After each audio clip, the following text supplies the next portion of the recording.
for that one, which follows Geelong. And it's an open race, plenty of chances. Ascana's at 5-1 on Super Tab. Here's Greg for the Holden Geelong Cup. 2,400 metres for the Group 3 Holden Geelong Cup. Good to see the Gouch back in action. Had a couple of mounts scratched. I think this is his only ride for the day. Outlaws, his first ride back, of course, since that terrible fall at Werribee about a month ago. Now Ascana's moved up. Now there's some thoughts that he might not stay, but racing in the Geelong Cup, and the Mighty Lions away quickly. She's Archie got tightened and dropped out to last. Outlaws and Backstreet Boy began fast, and also Bulkhead going up. Zasman's driving forward in the blinkers, and Ascana's coming across with him, with Physique one of the widest and Chimerick the deepest, but trying to slot in. Down to the judge, about 4 across. Physique wanting the lead. Zasman on his inside. Ascana's holding third from Bulkhead. Chimerick deep pressing on. Archie, they're followed by Special Scene. Well back in the field, going past the 800, the Mighty Lions, followed by Pagano, Bulbard, and Thurman is last. They're up to the turn, 650 metres to go, and Zasman by a length and a half. Chimerick, Physique. On the outside is Misty as holding fourth around the turn. They're followed by Bulkhead, trying to get clear. Ascana hard ridden next, out of options, followed then by Outlaws as they swing around the turn, and it's Zasman first into the straight in the Geelong Cup. He leads by 2 lengths to Chimerick, Physique the outside, and then Bulkhead, followed by Ascana, and further back is She's Archie. They haven't got the Zasman at the 200. He's out by 2 lengths from Physique. Chimerick, Bulkhead is battling away on the inside, and then She's Archie, but Zasman is clear. Down in the last few stages, you'll go all the way. Zasman beats She's Archie. Chimerick grabbed the third, I'd say, from Physique, Bulkhead, and Ascana. Outlaws close up on the inside, and then came the Mighty Lions, followed by Lexi Tour, Special Scene, and further back is Miss Diaz, followed by out of options Bold, Bard, Pagano, Thurman, and Backstreet Boy is last of all. Zasman has gone all the way in the Geelong Cup. I've always maintained this is a better horse, yet every time I've nearly had him right, something's gone wrong. And it's the first time he's ever been right. He's had a multiple series of injuries and sicknesses, and this preparation is the first prep that he's ever been 100%. He's come back from a bowed tendon, but he's finally... A rating of 87. Elfstrom is the $2.30 favourite. A very good run last start in the Caulfield Guineas. Patrick Payne up today. Kempinski's at $2.90, and there's money for it late. Canny Opera at $9.20, also around the $9 mark, Mr. O'Hara. Then we go out to double figures for rest of them. This is a key lead-up race to the Amy Victoria Derby, and Elfstrom... It has been a reliable Victoria Derby guide. 8 winners have come through this race since 1986. The race was inaugurated. Strom and Kempinski both jumped all right. High Ransom straight out the back. Canny Opera shows a little pace today. Down towards the inside, Mr. O'Hara was well away.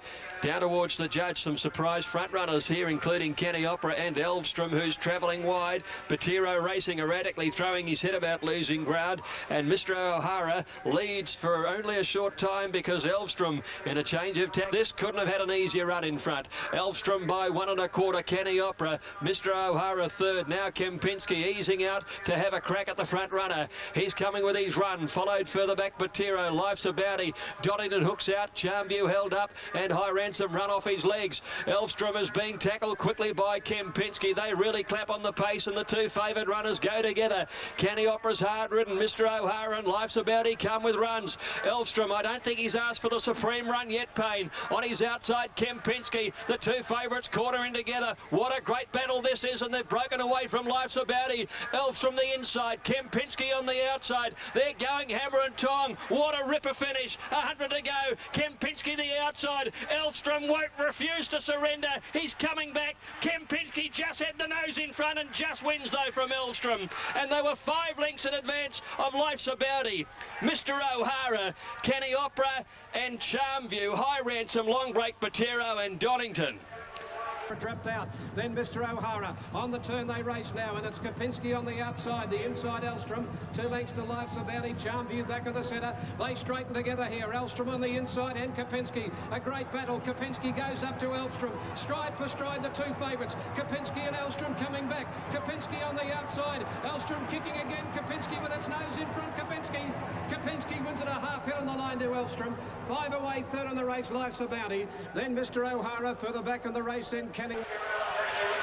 That was like a world title fight. They just traded blows from the 500-metre mark. And in the end, it's been Kempinski who has just proved the better on the day. Elstrom fighting back tremendously. They have run slow time, 2:7.1. And it turned into a sprint home in which Kempinski, with that lightning move, he just joined him. This is a fairy tale so far, Walter. Yeah, it was a big gamble, that people say. Maybe paying off. I hope it pays off.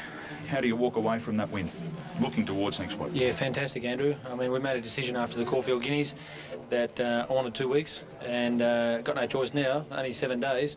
But beautiful thing is the horse came out in a slow tempo and put his head down and raced like a staying type horse, which is what I want for next week, and that was the pleasing part. Just got to have a nice week and feel good about it. Yeah, well, he might feel good about it too, because I reckon he's got the horse to beat in the Derby, Kempinski. He looked like a stayer to me. All those things that Mick Price said were exactly spot on.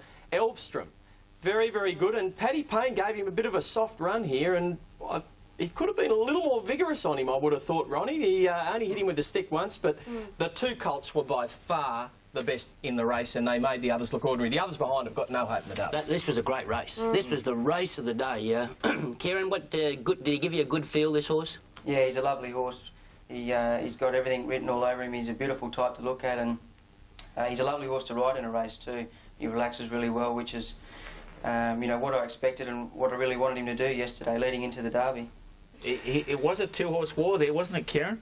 Yeah, it was a great race, and actually leading up to the corner, I took a couple of big deep breaths because I knew Paddy wasn't going to give in, and his horse looked to be travelling quite well on the corner too, but to my horse's credit, he stuck his head out. He's come a long way. He's had the 5 starts now. He was a bit unlucky in the Caulfield Guineas, of course, but before that he was the winner of a restricted race at Mornington. Hasn't he come a long way in a short time? We did an interview 12 months ago with Mick Price. This horse hadn't even seen the track, and he declared him as a sensation, and his judgment is spot on there. 2 magnificent Danehill colts fighting that finish out, and I think they'll fight the Derby. Yeah, and they're dominating the fixed odds betting. Kempinski, $2.50 favourite. Elstrom, $2.75. From Haley Berry, Dantana and our Egyptian Rain, 5, 8, 3 and 6. Our latest call of on-course betting, it's Spinning Hill, which opened up in the red, has got out from that earlier quote. It's big unders on the tote.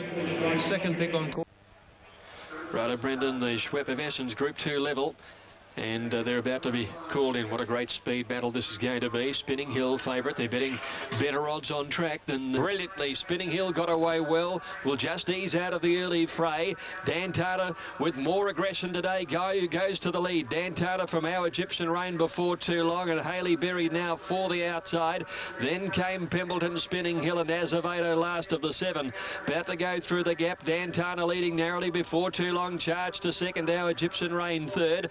A length and a half, Haley Berry fourth, being followed Pembleton, Spinning Hill 6 off the leader, and then at the tail of the field Azevedo. Round the turn, Dantana by 3/4 before too long. Our Egyptian Rain 1.5, Haley Berry, Pembleton. Spinning Hill easing to the outside. She's got 4 or 5 lengths to make up. Dantana corners. He's out by 2 lengths now. Our Egyptian Rain, and before too long off the bit. Spinning Hill peeling to the outside. Dantana in front. Our Egyptian Rain levels now. Our Egyptian Rain takes the lead. Spinning Hill trying to level up, but Our Egyptian Rain causes a boil over and wins it by a length to Spinning Hill or Dantana. Then came Pembleton before too long. Azevedo and Haley Berry dropped out and ran last today.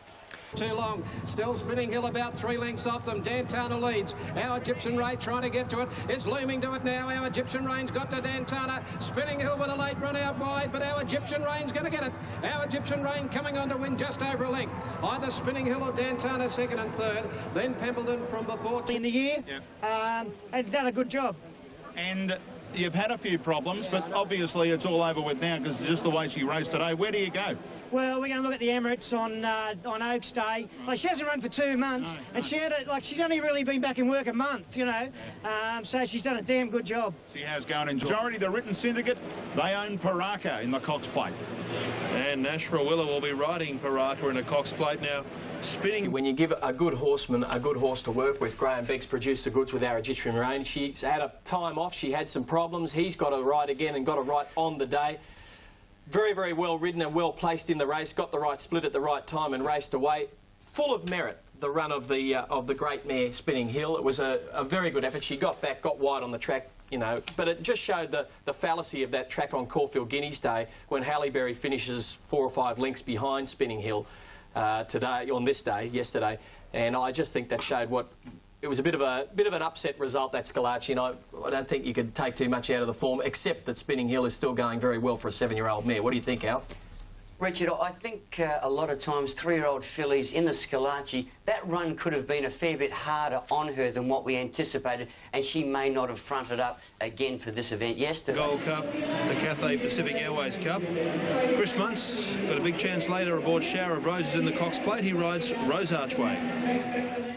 She's as game as Ned Kelly, for the lack of a better phrase, Rose Archway. Yeah, she's like she was her last start winner 2 starts back, obviously, and she had a good draw that day and had the run of the race, basically, and sort of outplugged them on the line. From the Caulfield Cup, it's not an often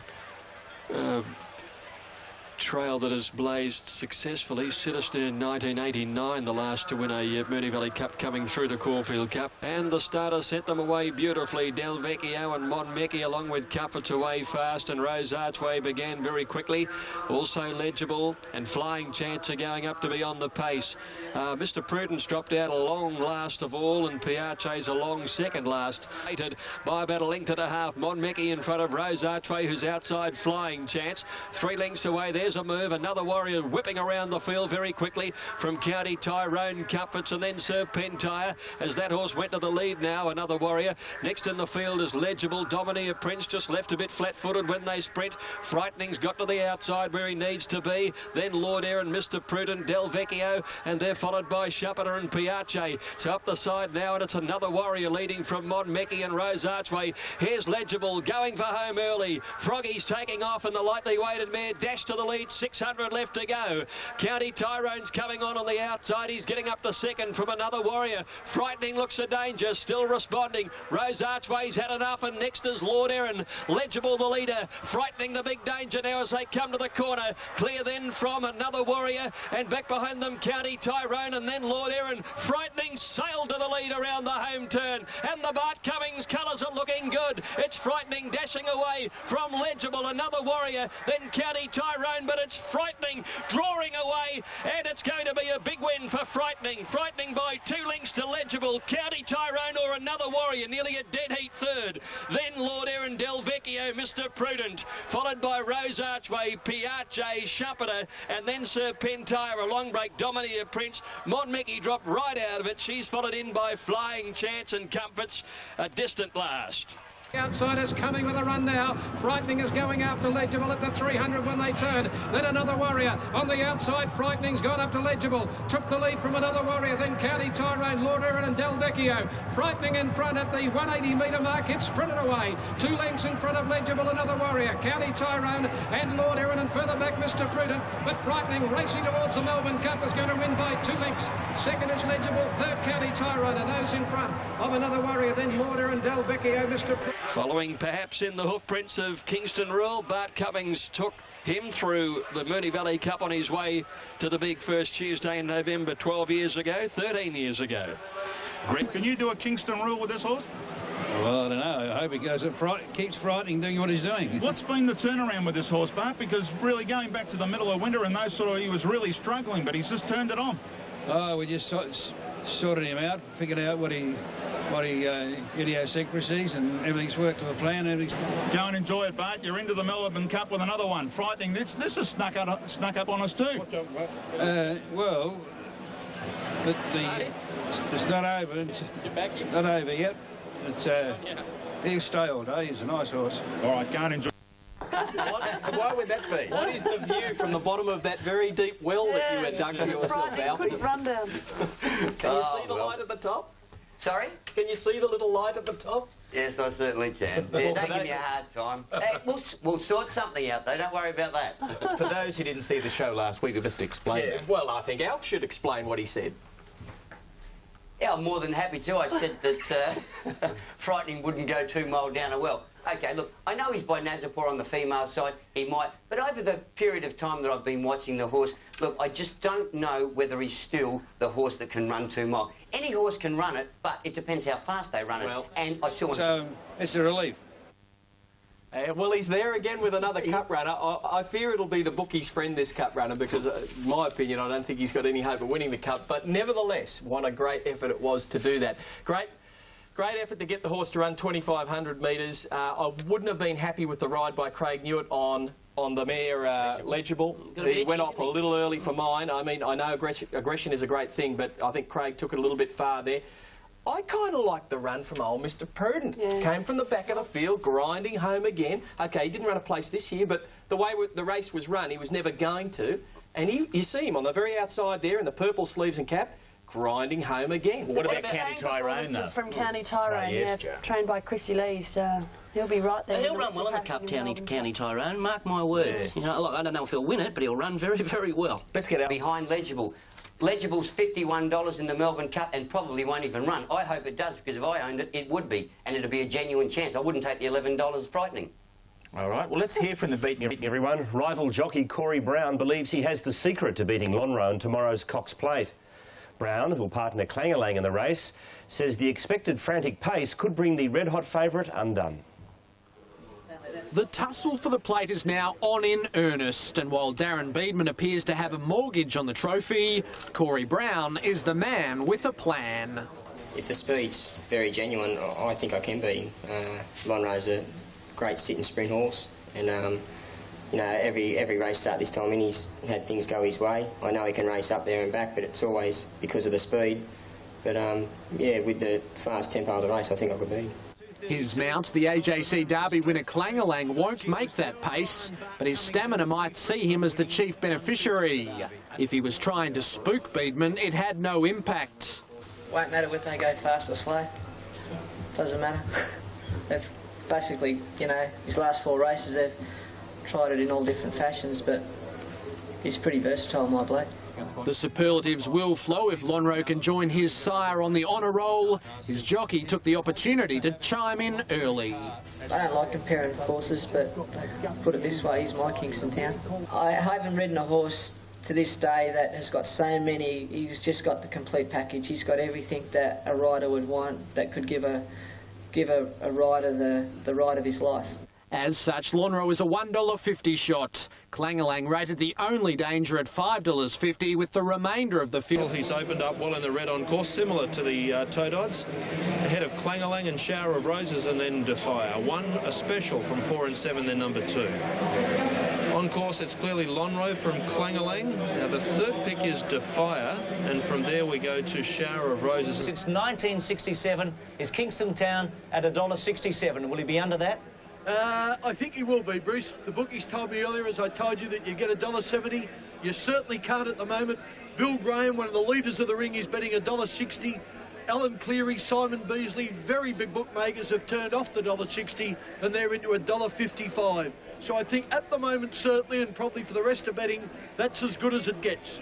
For Lonhro, Natural Blitz and Clangalang, Dr. Turf's selections are Lonhro, Clangalang and Natural Blitz, and Ken Callender is going for Clangalang to beat Lonhro and Defier. Damien... Only way you're seeing getting beat today if the real Lonhro doesn't turn up, but if he does and he dominates his race like he has been, he should win. To illustrate that, let's have a look at the form of the 3 horses that ran last year since the Cox Plate.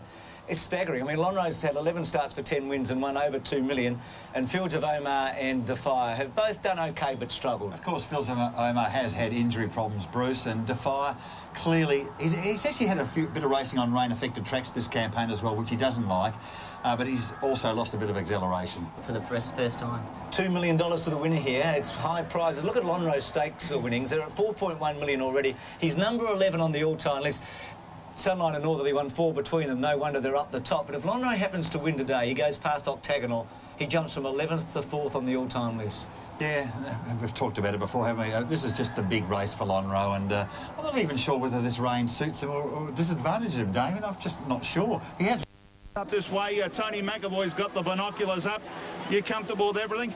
Oh, everything's great. It's just so exciting to have a runner in the great race. All right, we wish you all the very best in the next couple of minutes. Thanks, Andrew. I know we're not taking his call, but I reckon B. Martin will be probably tuned to the minute right now. I'm sure he will be. Righto, Brendan. It's raining on our parade, unfortunately, but it hasn't put a dampener on the Lonro show because he is the solid favourite. $1.60, similar price with the bookmakers. A move again, stands up, and they're off. And Lonro did jump well to fire away brilliantly. Shower of Roses got away all right. Paraka early is up with the leading horses, and so is Clangalang. No speed, Zagalia dropped out last. Paraka, as expected, goes to the lead from Shower of Roses. Defire, Fields of Omar. Clangalang 50 inside, followed by Lonro Natural Blitz, and Zagalia last. Paraka's going to make it a fierce tempo. And out of the 1600, the South African mare leads by 3 lengths. Shower of Roses is in second placing, and 4 lengths away came Fields of Omar. Another 4 to fire. Clangalang 2 lengths to Lonro, 12 from the leader at the 1400. He was back about there 12 months ago. Back behind him is Zagalia on the inside, and Natural Blitz is last of all. Paraka runs up to the 1200 turn, leading by 3. Shower of Roses with a nice drag into the race, and 4 lengths away Fields of Omar. Another 6 lengths to fire Clangalang. 2 behind them Lonro, Zagalia, and Natural Blitz is last of all. They're going at a breakneck speed down the back at the 1,000 metres. Paraka in front by a length. Shower of Roses second, 4 lengths to Fields of Omar. 6 lengths away still to Fire and Clangalang. A length and a half further back is Lonro. He's followed then by Zagalia and Natural Blitz, 15 from the leader. At the 800 turn, Paraka's come back quickly. Shower of Roses takes the lead. 3 lengths to Fields of Omar. Another 4 lengths to Fire Clangalang. 2 behind them Lonro. 10 from the leader at the 700, then Natural Blitz and Zagalia. Shower of Roses at the 600. Fields of Omar 2.5 away. Paraka's gone. Defire runs on, then Clangalang. Lonro handy enough now. He's within 5, and the big black horse is unwinding. Here he comes. Fields of Omar goes to the lead from Defire. Lonro within a length of the leaders now, and then came Clangalang and Natural Blitz. Fields of Omar, Defire with Lonro challenging on the outside. Fields of Omar first for home from Defire. Lonro under great pressure the outside. It's Fields of Omar the inside, Defire, and Lonro the outside. Fields of Omar still has the lead. He's going to do it. Fields of Omar by a neck wins the Cox Plate. Defire second. Lonro's run third. Nick Zagalia, long break to Clangalang, and they were followed then by Shower of Roses. Natural Blitz second last. Paraka is last in. Field from Paraka, 2 to Fields of Omar, 2 further back to Fire Clangalang. Lonro is poised about 4 lengths off them. He's about to wind up at the 600 as they race to the 550. Shower of Roses a length in front. Fields of Omar going up to it now, a length into Fire. Here's Lonro putting in a run out wider, followed by Clangalang. Fields of Omar hit the front before the turn. From Defire, followed further back by Lonro. Then Clangalang turning for home. Fields of Omar ahead in front of Defire, and Lonro joining in on the outside. They straighten up. It's Fields of Omar a neck in front of Defire. Lonro down the outside. Fields of Omar a neck in front. Defire trying to get in from Lonro. Fields of Omar and Defire. Fields of Omar the inside. He's hanging on. Fields of Omar. You've done it. Yes, Fields of Omar. He's done it. A neck on the line. Defire. 3/4 third is Lonro. Then Zagalia followed by Clangalang. Further back, Shower of Roses, Natural Blitz. And last of all is Paraka. Can you believe it? The bloke that called the race, his horse, won it. What about that for a story? Neil Cooney went up and Fields of Omar has won the Cox Plate for 2003. Number 3, Fields of Omar, Stephen King, defeating number 2 Defire, and 1 Lonro is third, 3, 2 and 1. He would be shaking. He would be. And I must mention Tony McAvoy. That is a great win for Tony McAvoy. And the man alongside me, I fear, might jump out of the broadcast box any moment. But congratulations to Brian Martin and all his team. I can't speak. Mate, this has got to be one of your biggest moments ever in your lifetime, and you are holding back the tears as we speak. Yeah, it's a tremendous feeling, Andrew, with a horse that's showed so much courage to come back from injury, and I'm thrilled. He has shown courage that many horses don't. This is a good horse, no doubt about it. He came back from 2 leg injuries. Yeah, great horse, and a lot of people to thank. A lot of people worked very tirelessly to get him back, but what a horse. What about this for T. McAvoy? It's fantastic, fantastic. Thank you. What about today? The 3 horses that were in the race last year, 1, 2 and 3 this year. John Letts is with Stephen King. What a moment for King. Oh, what about this? And Stephen, you just keep winning all the big ones. And what about the Cox Plate? Is it a dream? It is, Johnny. I mean, it's just such a fantastic race to ride in. High pressure. I was really happy with the way the race worked out for me. It went to plan, and it was a good, great, gutsy win. It's absolutely fantastic. You let go a little bit earlier, didn't you? It was the hardest ever, Pete. It was the hardest ever. I just want to come back and see this horse. He's come back from nowhere. I cannot believe it, Pete. I cannot believe what's happening around me at the moment. It's wonderful, Valencia Park, for Tony McAvoy.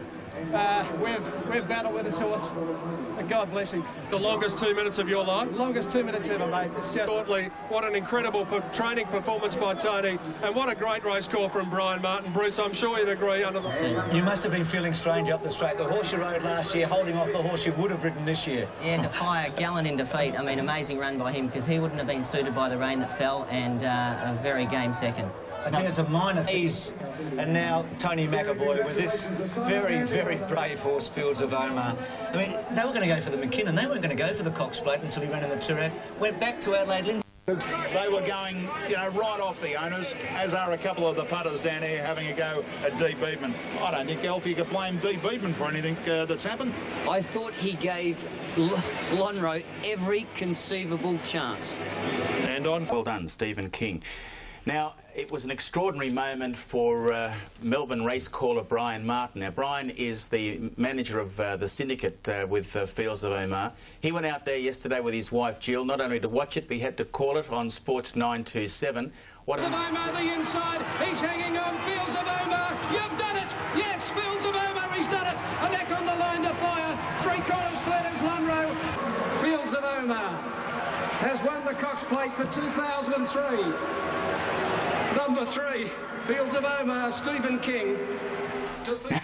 I don't know how we did that. I really don't know. To maintain your composure over the closing stages and just about throw yourself out of the box. Well done, Brian. Congratulations to you too. Let's go back to Tony. Tony, we said earlier on a marvellous training performance by yourself and the rest of the team, but you may just explain to our viewers out there. Yes, Graham, he's had suspensory ligament troubles, which is not quite as severe as tendon problems in horses, but he's had two suspensory ligaments and had to come back twice. The last one he did after the Australian Cup in the autumn. And,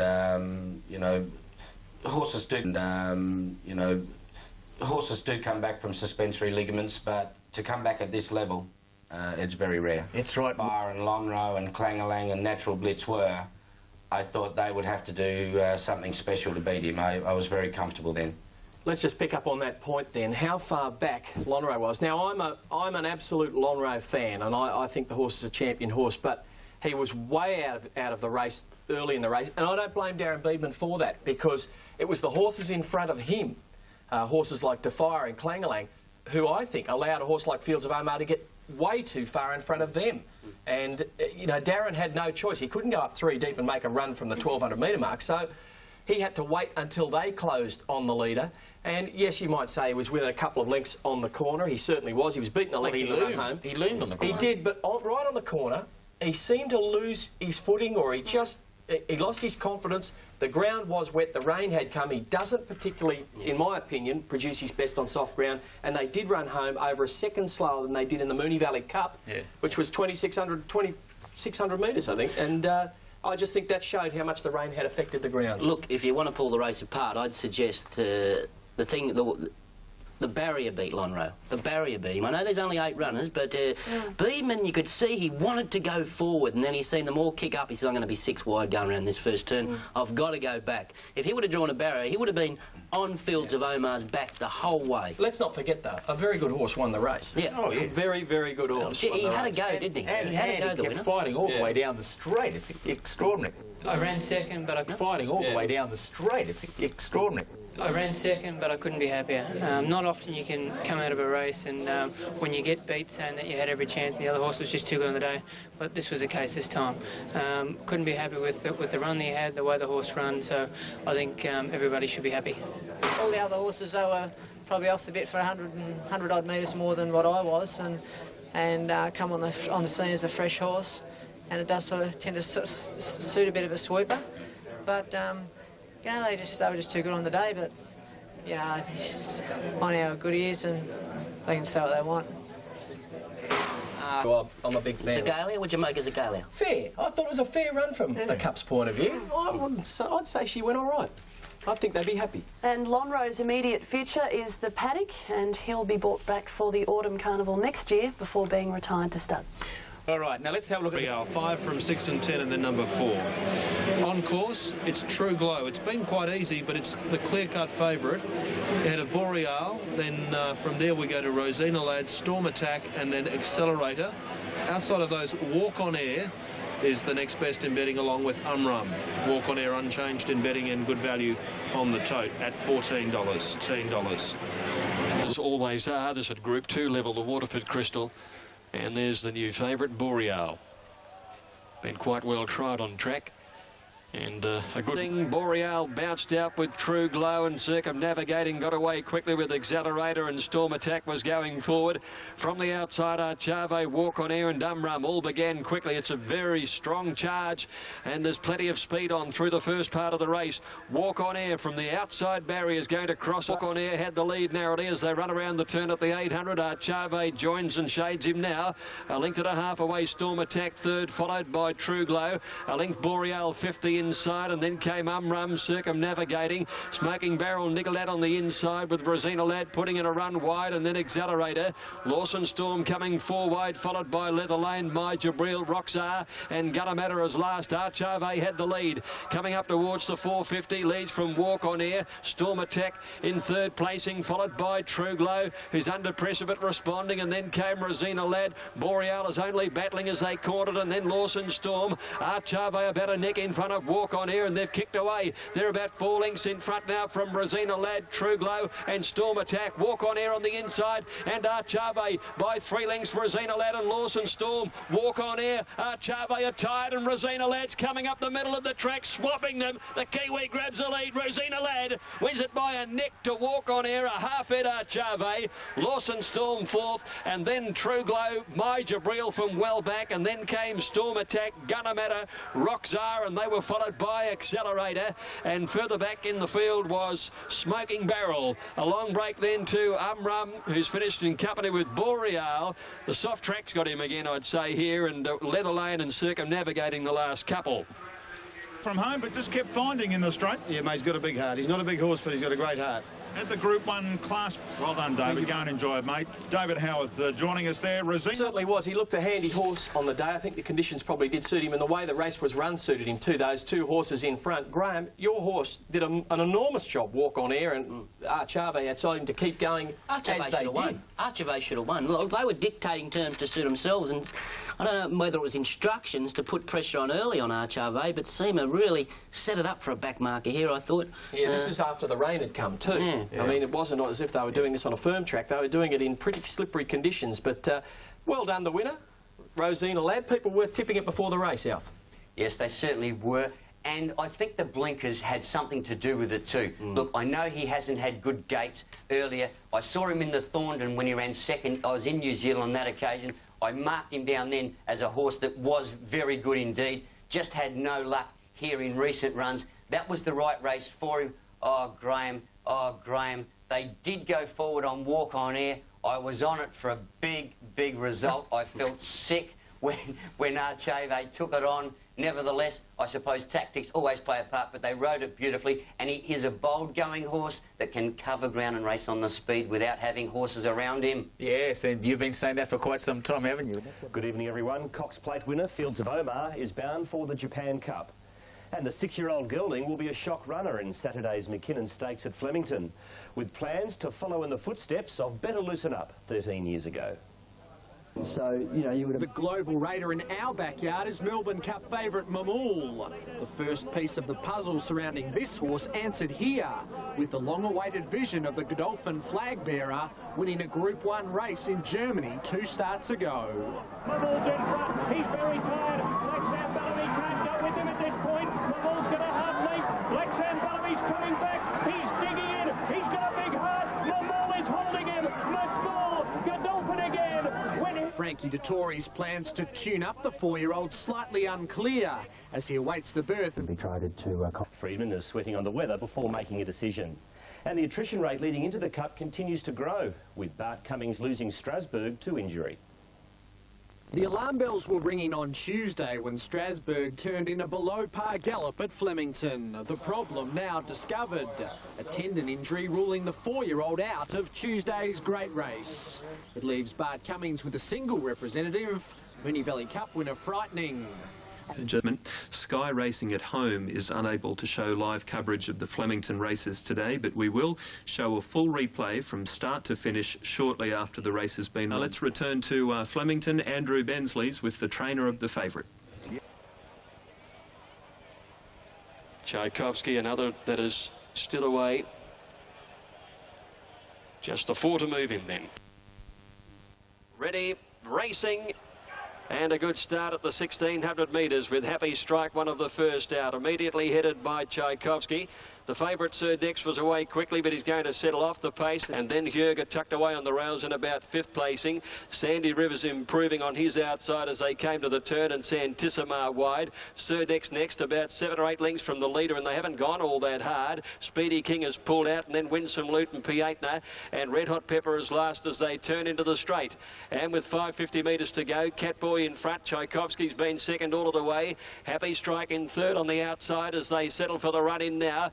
Then Log Pond, and further back Santissimar pulled out, and then Sandy River. Let's see, Sir Dex is in the middle of the pack. He's starting to make some ground near the inside, but he needs a big burst because Tchaikovsky shot to the lead at the 200. Tchaikovsky by 2 to Catboy. Sir Dex making ground on the inside, and then Sandy River. Tchaikovsky in front. Sir Dex is really rattling now. He's getting right up on the inside, and Sir Dex beats Tchaikovsky. A ripper of a win. A third might be Sandy River. Catboy, Winsome Leader close up. Happy Strike not far away, and then Santissimar followed further back in the field by Hjerger. Red Hot Pepper out wide next to finish in the race was at the head of the other horses, Speedy King, and then Pietna towards the end, and Log Pond. Looks like there's nothing wrong with the inside going up against the fence there at Flemington. Sir Dex has sped through on the inside after being 8 lengths off the pace. Didn't look to be a great deal of speed either, so a terrific performance.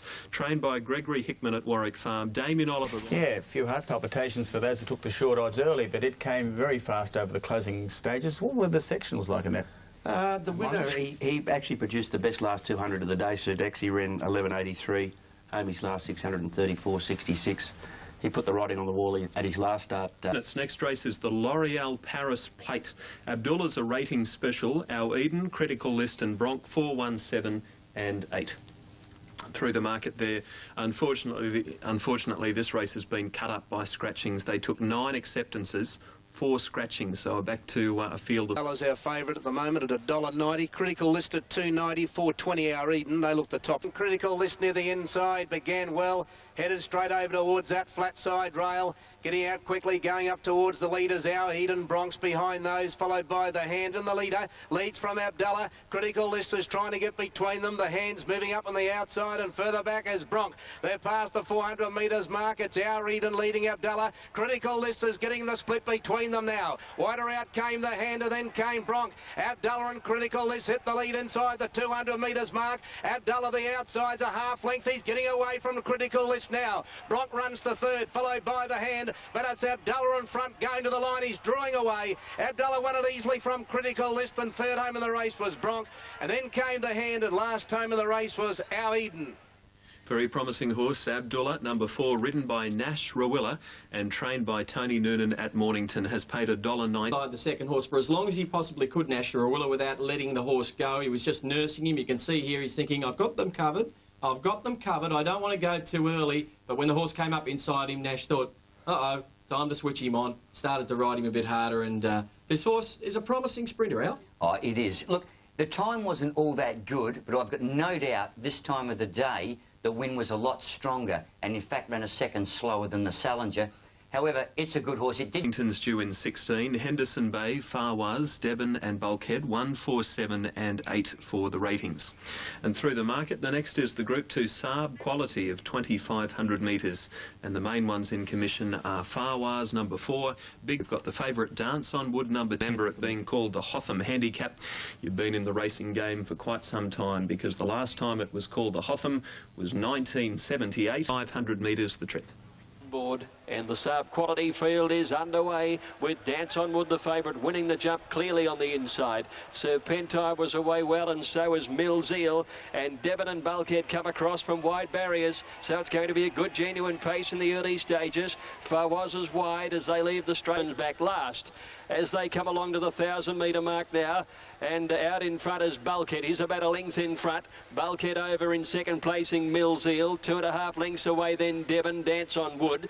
Back behind those horses, Serpentine 5th, and then Tomorrow's Party Farwaz, and they were trailed 2 lengths away at the 800-metre mark then to Big Pat Special Scene. Henderson Bay still a long way back, and with him is Piace, and Orsman is last of all.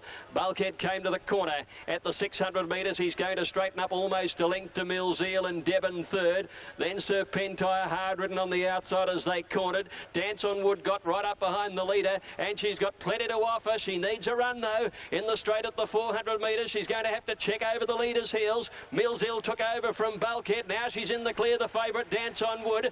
Big Pat's run up behind them on the inside, and then Farwaz letting down with a run, followed by Devon, but Dance on Wood takes the lead down towards 150. She's out by a length and a half. Big Pat, Farwaz, but it's Dance on Wood in front. She wants to run out. Big Pat lunges hard, grabs the lead. Big Pat wins it a long head to Farwaz or Dance on Wood. Photo finish for the Miners. And then Tomorrow's Party Special Scene, the weakening Bulkhead, Piace, Henderson Bay.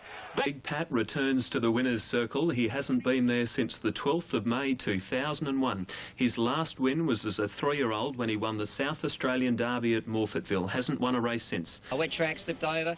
I think he's well placed in the Saab, but just in my opinion, I think he's slightly outclassed in a Melbourne Cup, Big Pat. Although he's in good form and he's tough, he will run on, and he might run a place, you know, and let's hope he does. But I think his class is the issue there, Alf. Yeah, I'm inclined to agree with that. However, I think it's important to realise it got the class.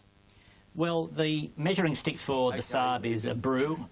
He won the Saab and dropped 7.5 kilos into the Melbourne Cup and rated 4 lengths higher than Big Pat. Big Pat's got to find a lot of ground to win the Melbourne Cup. I can't see it. Xana, Faith Hill and Yvonne, 3, 8, 4, 11 for the Sky ratings. Just repeating that Forum Floozy is a late scratching. She came out at about 10:45 a.m. local time this morning. It's an open race, the Nestle Peters Classic over a mile for the fillies and mares at Group 2, but Infinite Grace. Favoritism is held with Infinite Grace, but only narrowly on track as it is on the tote. Silvana has support of second pick, Faith Hill. Now, and Faith Hill jumped away fast on the inside. The grey was one of the first to bounce out. Tata Tatiana jumped quickly and immediately slots into second. There's Creancer on the improve a little wider. Around Pelladama, Xana, Silvana, the rail. Yvonne's off and running towards the front runners now. And as they settle into stride, there's a bit of pressure up on top. Creancer, Lucida a good way back. And Make Me Strong is last over on the inside. And Gold Lottie's about third last. Up towards the home turn. And Creanza has the lead. Yvonne in second placing, 600 left to go. Infinite Grace has done it tough. She's been 3 wide all the way. Faith Hill right behind the leader, followed as they swing into the straight then Tata Tatiana. Peladama next on the outside. Gold Lottie's coming the run right down the outside. Silvana and Gentle Genius are searching for inside runs. As they came to the 300 metre mark now, Yvonne hit the lead. Infinite Grace goes with her. Silvana's got up behind them and she's about to get an inside run. Faith Hill is getting into the clear. Wider out is Xana and Tata Tatiana. Infinite Grace at the 100. She broke a length and a half in front. Xana's coming after her. Mrs. Tendulkar flies. Infinite Grace grabbed by Xana. Xana knows Infinite Grace, I'd say. And third to Mrs. Tendulkar. Closely followed just behind those to Tata Tatiana. And then came Lucida, who flew late down the outside. Then Silvana, Gold Lottie, Yvonne. Faith Hill next, trailed in by Creanza, and then Gentle Genius, Tarkula Diamond, Peladama. And back at the tail is Make Me Strong. Makes it 3 wins on the trot. She'd won at Moonee Valley last Saturday, picking up the Tezio Stakes, and at Randwick prior to that, the Angst Quality over 1400. So John Hawkes has got her firing this preparation. Xana with the win, and she's just kept it going. What a good, honest filly she is, Xana. Very lucky, in my opinion, though, to beat Infinite Grace. She had a hell of a run, Infinite Grace, sat outside the leader, faced the breeze, and was able to finish off the race in brilliant fashion, I thought.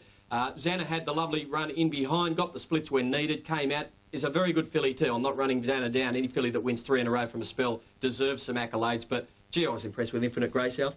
Yeah, good horse. After covering a little bit of ground, he didn't get the easy run like it did previously at Caulfield, but the ride, no doubt, won for Xana. Corey Brown, simply outstanding.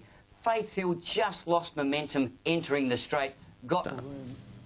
Now, top race coming up at Flemington. Wakeful Stakes, Timberina for the ratings. Special Harmony, Rinky Dink and Portland Damask, 3, 1, 2 and 4. It's due in 15 minutes' time. And Special Harmony, she's favourite for the VRC Oaks on Thursday. A final hit out today in the Wakeful 2. The only other filly under $10 is Bart's filly Generosa at $3.50. So 1 and 9. But she has been tried. There's no doubt about that. She's a solid favourite. Generosa, the second pick in the race. Now, Generosa is the first to come up into the line. Hill is ready and they're racing immediately in the Wakeful. Starter caught them okay. Portland Damask, one of the first out. Rinky Dink wide in the oranges, pressing on. Dane Bell, Timberina, La Boiselle, and 2 lengths away Special Harmony, who's got through on the inside, and Talibaloto's last. They're inside the 800. Ramenikov from Dane Beltar. Rinky Dink's been doing it pretty hard. Portland Damask, 4th on the insides, had a beautiful run, and then Dubai Pearl. Deputy to here, followed by Annie Levy. Generosa better than midfield within striking distance, but she does need a run. Grandly Pearls to the outside, and they're followed by Barberton. Special Harmony coming away from the rail, still with a lot of work to do. She's coming to the extreme outside, and then La Boiselle and Talibaloto in the straight. Dane Beltar hits the front now. Portland Damask in the clear is coming after her, and then Generosa, who's getting up on the inside, and Special Harmony and Rinky Dink are wide out. Dane Beltar had the lead. Timberina's come from well back. She's got up on the inside with Generosa and Special Harmony wide, but Timberina's hit the front of the Wakeful, and Timberina wins again, beats Special Harmony a length. Dane Beltar a neck away third, Generosa 4, and they were trailed in by Grandly, and then came Rinky Dink and a break further back to Portland Damask. Ramenikov, Deputy to here, Barberton trailed then by Annie Levy, La Boiselle, and at the end of the field at Talibaloto and Dubai Pearl. Very good filly, and she raced like a real stayer today. Timberina, number 3, ridden by Stephen King. She's trained by Tony Wildman at Warwick Farm, but she's been campaigning in Melbourne for a few weeks and winning quite a few races. 9.60 today over Special Harmony, Dane Beltar, 4th, number 9. Got an uncheckered run, I mean, but had to cover a little bit of extra distance than the other. Very nice run through them, you know, with and is a very good filly in good form. So I think those 2 fillies will probably fight out the Oaks. I'm a little more confident that Lee will win with Special Harmony, because I think the 4, as Dom said, the 4 kilo turnaround when and the extra distance will make the difference. And I think Special Harmony will go in a worthy favourite into that. Would you agree with that, Alf? Yes, I've got no doubt. Connections of Derby favourite Elstrom believe Melbourne's weather could be the biggest danger to their Colts' chances in tomorrow's $1 Million Classic.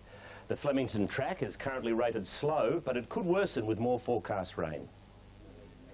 All's gone to plan for trainer Tony Vassell and his Blue Blood Elfstrom on their 12-month path to tomorrow's Victoria Derby. Those plans in danger of going awry should the weather gods intervene. I would be certainly concerned if the track worsened to become a heavy surface. I wouldn't know how he'd go. Elfstrom failing at his only start on a genuinely wet track.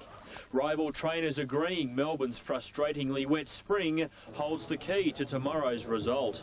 So I think the horse that handles the track the best, including Noble Red, will most probably win the race. How we've lined up our market. We've got top weight face value at $6.50. We go to Kempinski, which had a good win last start, at $3.50. Elfstrom's our favourite, D. Oliver on board, and right money on it at $3.30. We go to Penitentiary at $9. Noble Red was $7 a week ago, into $5. Let's give you some figures. Our Sky ratings are with Kempinski from Elfstrom, Face Value and Penitentiary 2, 3, 1 and 4. For the Amy Victoria Derby, a race worth $1.2 million in prize money. Now the current favourite on Super Tab is Noble Red at $3.80 out the Derby. He's on Kempinski. Well, Kieran, Kempin, the youngster. So that's the run through, Matt. The Derby is due in a couple of minutes. You're seeing a high shot of Flemington. We're not at our total best today. We've had some drizzly rain sweep through. Until they're set for the Amy Victoria Derby, let's join Greg. So, Kenny Opera goes in next to our Spur. Favouritism with Elfstrom, solidly backed. Second pick, Kempinski's got plenty of admirers too. Racing, Noble Red a little slow. Our Spur began fast. Elfstrom, Golden Breed got away well. Kempinski's on the move from a wide barrier. He's going towards the front. Penitentiary settles at the end. They're bunched and Asri's driving through, trying to find the lead. Our Spur on his inside. Kempinski doing a little bit of work early in the red colours wide, and then Golden Breed. Noble Red, Embellis inside the 1,000 metres, and Face Value out by 2.5 lengths. Kempinski second, followed by Denazri. Golden Breed, Extolling Virtue's been doing some work wide, and then came our Spur. Noble Red within 6 of the leader now, being trailed further back Canny Opera. Elfstrom is following Noble Red, and then our Bahari, followed then by Captain Zigzag, not responding to hard riding, followed by Penitentiary, and then Dunkirk and Dembellis. The Derby field is on the swing for home, and Face Value the leader, but Kempinski is moving into the race with great purpose, and he hit the front. He's gone to the lead at the top of the straight. Coming home well, El Bahari and Noble Red, and now Elfstrom is starting to wind up. Kempinski at the 300 leads by 2 lengths. Here comes Elfstrom on the outside. El Bahari is going with him. Noble Red battles next. 150 to go. Kempinski in front. Elfstrom is after him on the outside. Oliver wheeled to whip. Elfstrom got level and went straight past Kempinski, and Elfstrom strides away to win the Derby, beating Kempinski a length and a quarter. Third, Bahari 4 lengths away, and then Noble Red, Penitentiary, followed by Face Value, Captain Zigzag, and then came our Spur, and back behind those Dembellis and Canny Opera. A long break, Denazri and Golden Breed, and back last is Dunkirk with one more. Extolling Virtue hasn't finished the race. It's another Derby win to Damien Oliver. Elfstrom, number 3, ridden by Kempinski, but he settled much better today, and Damien has wound him up with about 400 to go. The 2 horses now, Elfstrom is probably worth $5 million. Is a Victoria Derby winner with the pedigree he's got by Danehill from an Oaks winner, and by golly, he's worth a fortune. And you know he was... In the back here of the stalled feet, we've got guys getting into 2,000 metres. They're cheering him from the top of the cherry picker up here. But I said, Damien, your 3rd Derby. He said, hey, 4? He said, I won the Australian Derby. But what a win this one today, Dave. Yeah, terrific. I just thought it was important to get the horse to relax. He was a little bit keen early, but I just wanted to get him to settle, and I thought Patience was going to win this race for us today. And he was the toughest at the end. Just over 12 months ago. Yeah, sure. You know, it was always been the plan the whole way through, and to see it come to fruition is a feeling of achievement, yeah. How'd you feel through the run? Kempinski particularly got the break at the 300-metre mark. Yeah, it got the break. I knew my horse would have a kick, though. He did improve a heap from last Saturday. What's the key to... Quite a few may not even realise that Elfstrom, I believe, is the youngest horse in the race. In fact, officially he's not, or officially he's a 3-year-old, but unofficially he's not even 3 yet. He's still a 2-year-old. He's a 14th of November foal, so you know, to try and get a horse who's still probably learning and immature to endure 2,500 metres, it's certainly a challenge, but you know, he got there. I was standing with Tony Vassell when he watched the horse go over the line, and he was just stunned. He never said a word, and I've known Tony for 20 years, and he's always been an outstanding horseman. He hasn't had always the best stock to work with, but give him the stock and he'll show you what he can do. And if anything with Tony, I've always believed he's never had enough confidence in his own ability. And I think now with that win under his belt, he's going to get the ability to go on and become a really top-class trainer in Victoria. I don't think there's anything between these two horses. Kempinski leading there and Elvstrom just about to claim him. I think that Elvstrom had a length better run, and I think that's what paid the penalty to Kempinski in the end. He had a length harder run. There's nothing between these two horses. Great effort from both horses, Alf. Yeah, and it was simply the battle that the horse is not quite 3 yet. In November is actually 3. It's foaled in the 14th of November. Which again raises this question, Dom, about the Derby run in the spring in Melbourne. Yes, you do have to really question. There's two lines of thought here. You look at the trainers that are going for a classic. You know, if they've got a colt, it's good for their stud value. But the recent history of the Derby shows that, you know, maybe they've been nice horses when they won the Derby, but they just haven't been able to reproduce. They haven't been able to go on. Tony Vassell may have touched on it. Interesting that Ambulance and Casual Pass both chose not to go down that path. Yeah. And I think that may be an increasing trend. I'd be in favour of the Derby being run in March. Well, it'll be interesting to see what happens over the next few years. What happens over the next few years? I don't think it'll change. No? OK, yeah. It should change. It should change. 2,500 metres is too long. It's a bad start at the 2,500 metre mark. The 2,500 is not the classic distance anyway. 2,400 metres is, but they can't run that at Flemington because of the position of the start. So it's a bit of a made-up race anyway. Great horses win it, but those two horses would have fought the race out in a 2,000 metre race as well. Plus you'd have had Casual Pass and Ambulance running in the field. I don't see any problem with having a 2,000 metre derby. They do in the Kentucky Derby. I don't see any downside for it. They can adjust all the lead-up races accordingly and have a great race. But, you know, how much it takes out of those horses from now on, you don't know. Yeah, well, he's a 2-year-old, won a 2,500 metre race in spring. And Dominic touched on that. All right, now let's... In Group 1, $500,000 in prize money. And for Amy, Blur, number 6, hedged the ratings over 2 Thorn Park, 9 Ancient Song and 3 Titanic Jack, 6 over 2, 9 and 3. In the update, you've got Bomber Bill at $9.90, Thorn Park at $4, Titanic Jack $4.50, into the night $8.90. Blur is at $6, and the best of the others as we look over to page 2, 9 Ancient Song at $10. Alf Matthew, yellow colours is Thorn Park. Thorn Park, a last start winner, back to its best in the MRC Stakes at Caulfield, defeating Lord Volksrad when favourite. Of course, that's won 7 from first 4 details at Morfettville, 1, 6, 7 and 4 Unitab, 10,000 for the Group 1. Seppled Salinger Stakes from Flemington. Your caller, Greg Miles. Ready, they're off immediately. Blur jumping fast from Bradshaw and Brief Embrace over on the grandstand side. And in the early stages, that looks to be the only trio coming this way. Out of the middle of the track, they stay away from the inside rail. Ancient Song, one of the first out. Fair Embrace and Empire are up there early, and Blessem shows plenty of speed too. River Dove, widest of the inside division. Bomber Bill is in behind them, followed by Ranch, and then came Fatoon. Into the night as one of the last. Thorn Park went back to next to last. And Titanic Jack as last of the division coming down on the inside as they come towards the 600 metres now. And out on this side, Brief Embrace has the lead from Bradshaw, and Blur had dropped in for a trail behind the leading due on grandstand side. Over on the flat now, let's have a look over there. And here, Fair Embrace, a narrow leader from Ancient Song. Empire's had enough. Running on down the outside is Ranch and also Blessem, and Bomber Bill is putting in a run too.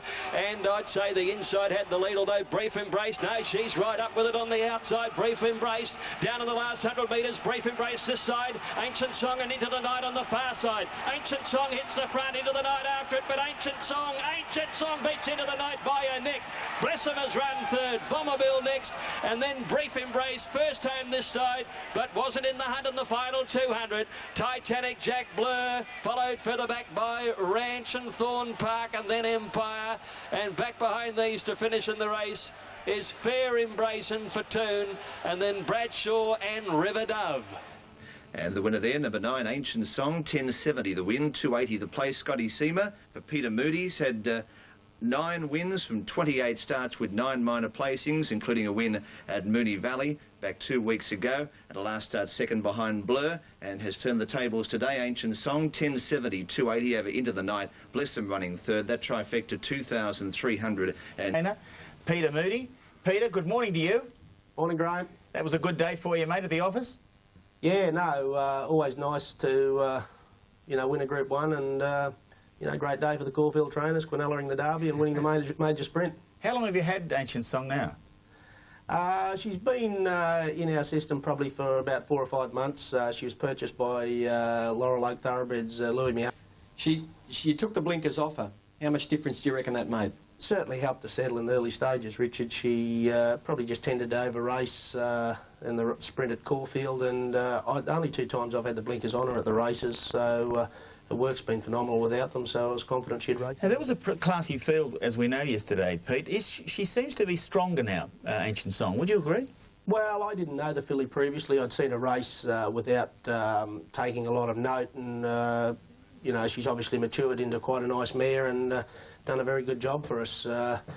Just the way she had prepped up for the race, I was very confident. I was actually confident I could win the race one way or the other with both my mares. I thought Brief and Brace had an undeniable chance also, and that was the reason I split them, and I sent one down one side and one down the other, and we actually won both races, but unfortunately we couldn't run 1-2. So you had no idea? Being caught on the wrong side of this track. I thought I could win it with either mare. It was never going to happen again. I wasn't going to get on the wrong side, so Scott Seamer was instructed under no circumstances to come out. He was to go in regardless, and if anyone wanted to try and hold him, he's got to take them to the fence, and Kieran McAvoy likewise the other way. Thorn Park, what'd you make of it? Better on top of the ground, and got buffeted badly out of the barrier, and was probably 2 or 3 lengths closer than I would have liked to have seen it, and so forgive it. I'd love to see it run again one more time at the Carnival, but Bobby's a great trainer and he'll find the right race. 100 metre in the Sky Ratings, Lord Volksrad is a rating special number 11 over 16 Wingrove, 7 Squalani, 13 Regal Roller, 11, 16, 7 and 13.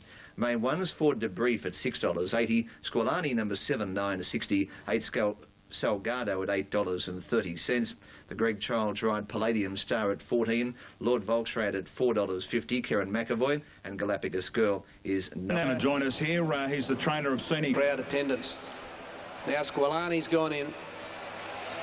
No Deposit about to move up. Running in the last event, Wingrove got off the inside fairly well, and No Deposit was actually the first to go.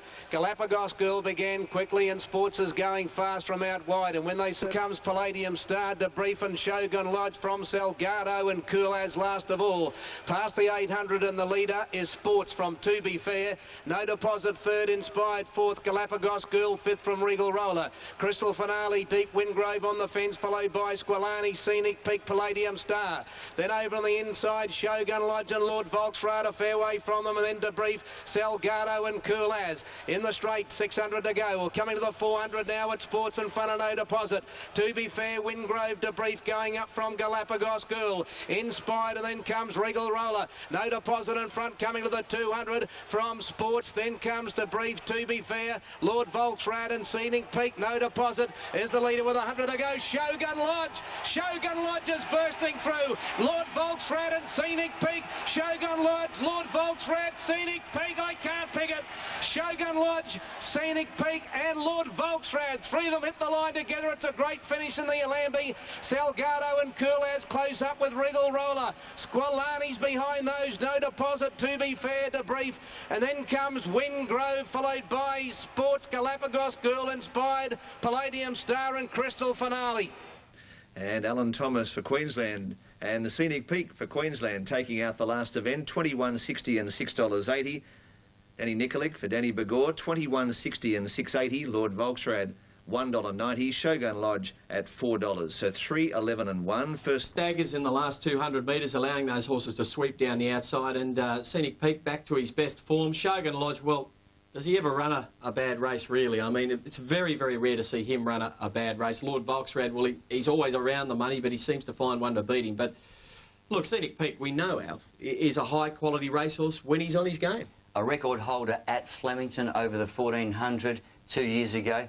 And, look, he's an outstanding horse. And if anybody had any doubts with the track after that race, well, then I tell you what, you're kidding yourself, because on rain-affected ground, this horse has never performed before.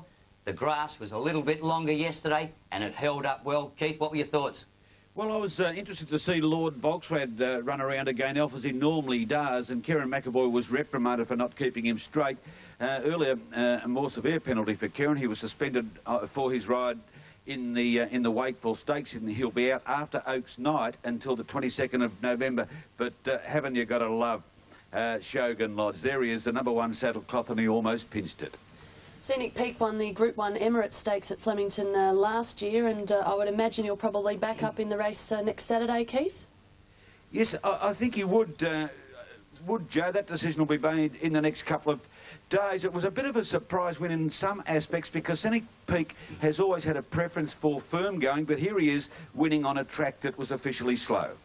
I got the impression when Danny Bagur was interviewed yesterday that they might be putting his right foot forward. Just before we go to a break, Wait for age. It's 18 minutes away. Our ratings have gone with Mummify and Ambulance, 2 equal.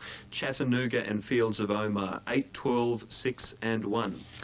We get another look at the Cox Plate winner this afternoon with Fields of Omar. He's come up at $3.40 and favourite. Pentastic's in the market today, as is Distinctly. Here's Stephen Arnold, the rider of Pentastic. Well, Stevie, you've got a little bit of give in the ground today for Pentastic. Track, and there's been very good support for the Cox Plate winner on track, Fields of Omar. At the moment, 350 is just under, but I can report good, confident move on track. Pentastic's been a drifter out to double-figure odds on track, 840 is under.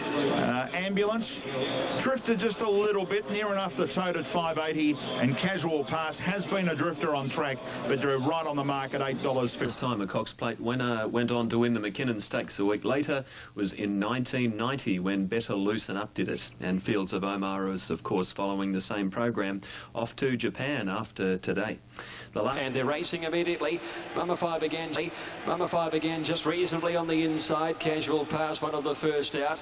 Accelerators up there with the leading horses in the early part, and Mummify sliding up on the inside to retain the lead early.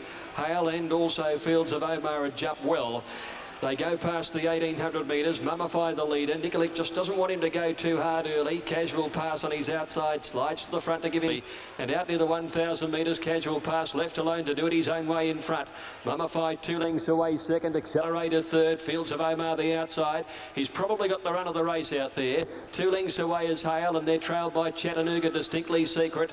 Natural Blitz on the rails, and then came Ambulance, Ain't Seen Nothing, and Pentastic as last as they come to the corner. And they've got 650 metres to go. Casual Pass in front. Nicolic's come away from the rails on Mummify. Right behind him there is Fields of Omar. Hale and Chattanooga come deep, and Accelerator behind them, and then Distinctly Secret. Ain't Seen Nothing, Ambulance and Pentastic. They've bunched as they cornered. Casual Pass in front. He's 2 lengths in front of Mummify, and Fields of Omar ask for the run now. Hale is deeper out, and Accelerator still there on the inside rail as they come past the 300 metres. Casual Pass out by 2 lengths to Fields of Omar. Accelerator running a good race the inside. Here's Pentastic letting down with a big run out wide, but Casual Pass at the 100. He's out by a length and a half. Pentastic stride by stride getting there. Casual Pass just holding on. Casual Pass just beat Pentastic. 3 lengths away, Fields of Omar. Roar, Ain't Seen Nothing. Then Distinctly Secret, Ambulance, and they were followed further back then by Accelerator, and then Mummify did nothing on him. Back behind them, Chattanooga, Natural Blitz and Hale. Casual Pass, a very smart 3-year-old, ridden by Glenn Boss, trained by Matthew Ellerton, has beaten Pentastic, Butte Melbourne Cup Trial and Fields of Omar. Andrew Bensley has got one of the owners. Yes, David Moody joins us. Well, David, you had the toss around Monday whether you go to the Derby, pay the late entry fee, or take on the Wait for Age McKinnon. You pulled the right rein. Well, the coin came down the right way, didn't it? Well, it was a tough one, I know, but this horse, he got the lead and was left alone. He really just kept finding in the straight. Yeah, he got a cheap lead, and that's what we always hoped he'd do. And with the 50 kilos, Glenn rated him pretty well, and he just held on. He's been a super horse, hasn't he? Because he just jumps to the lead. Matt was a bit concerned before the race just with the sting out of it a little bit that it didn't suit him. Makes his own luck, doesn't he? And you know, horses like that generally win more than they lose if they're up to the level. What's been the key, Dave? Up to the level. What's been the key, Dave, of the McKinnon Stakes?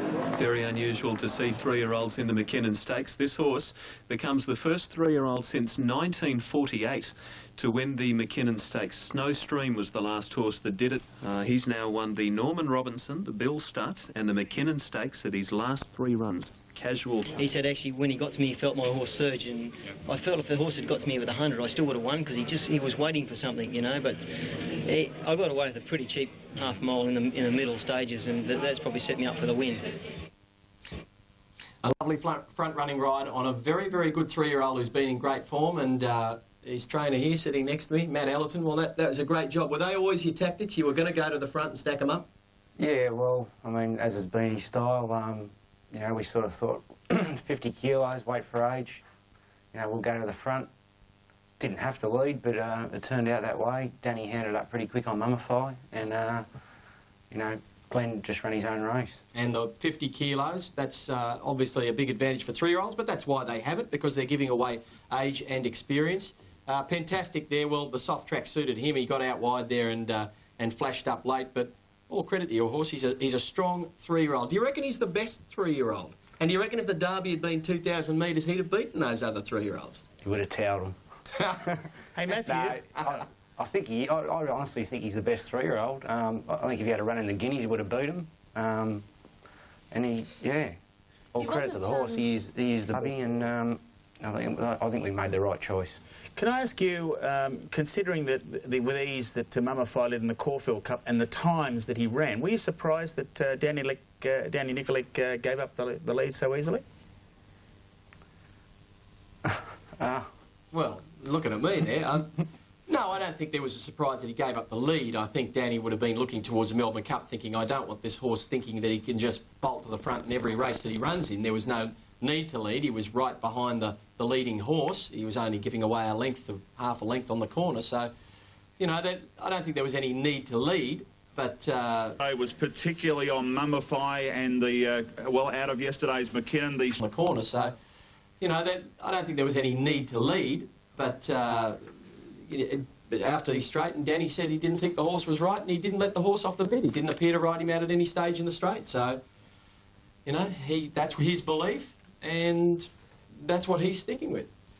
Today. Yes, I guess the main story yesterday was particularly on Mummify and the, out of yesterday's McKinnon. The steward's inquiry will continue, maybe a day this week. Des Gleeson has said this morning he'd like to question the owners of Mummify along with further evidence from Dan Nikolic and Lee Freedman. In regard to how Mummify is this morning, Lee Freedman a short time ago said to me that there's no problem with the horse whatsoever. His quote to me, he's mystified by the run, but he said that the horse would pass every possible vet test that could be given. He's expecting that Racing Victoria vets will be keen to look at Mummify in the next couple of days, or in fact Tuesday. And last night's Jardine's Lookout, 12, Mamools out in 11, Mummify 10, Mill Street off the track, Fantastic in 1, County Song is wide, Maccabi Diva 15, Piace 22, Turmeric's close as is Debon, Farwaz and Yakama.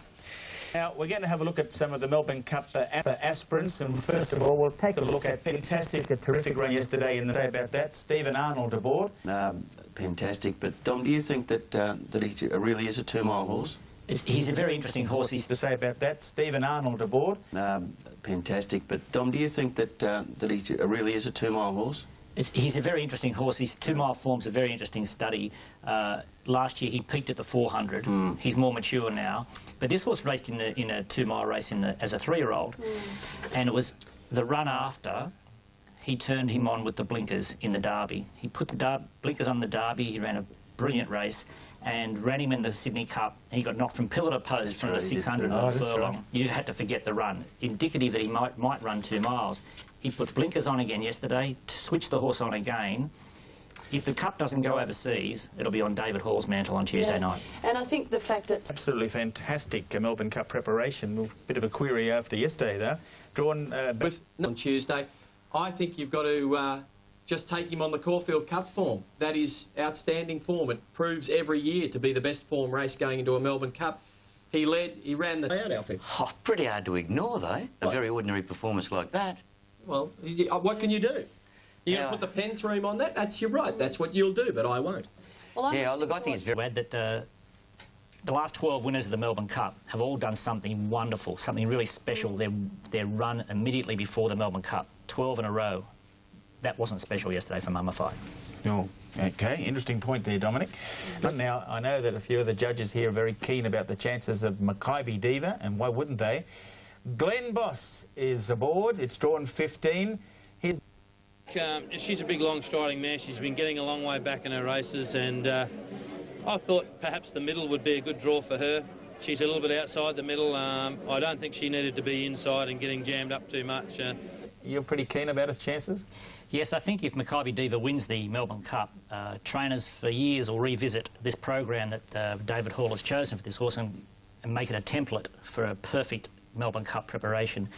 This horse, each preparation has stepped up in distance and up in class every run and has delivered. The mare has delivered a higher rating at every run than its previous performance.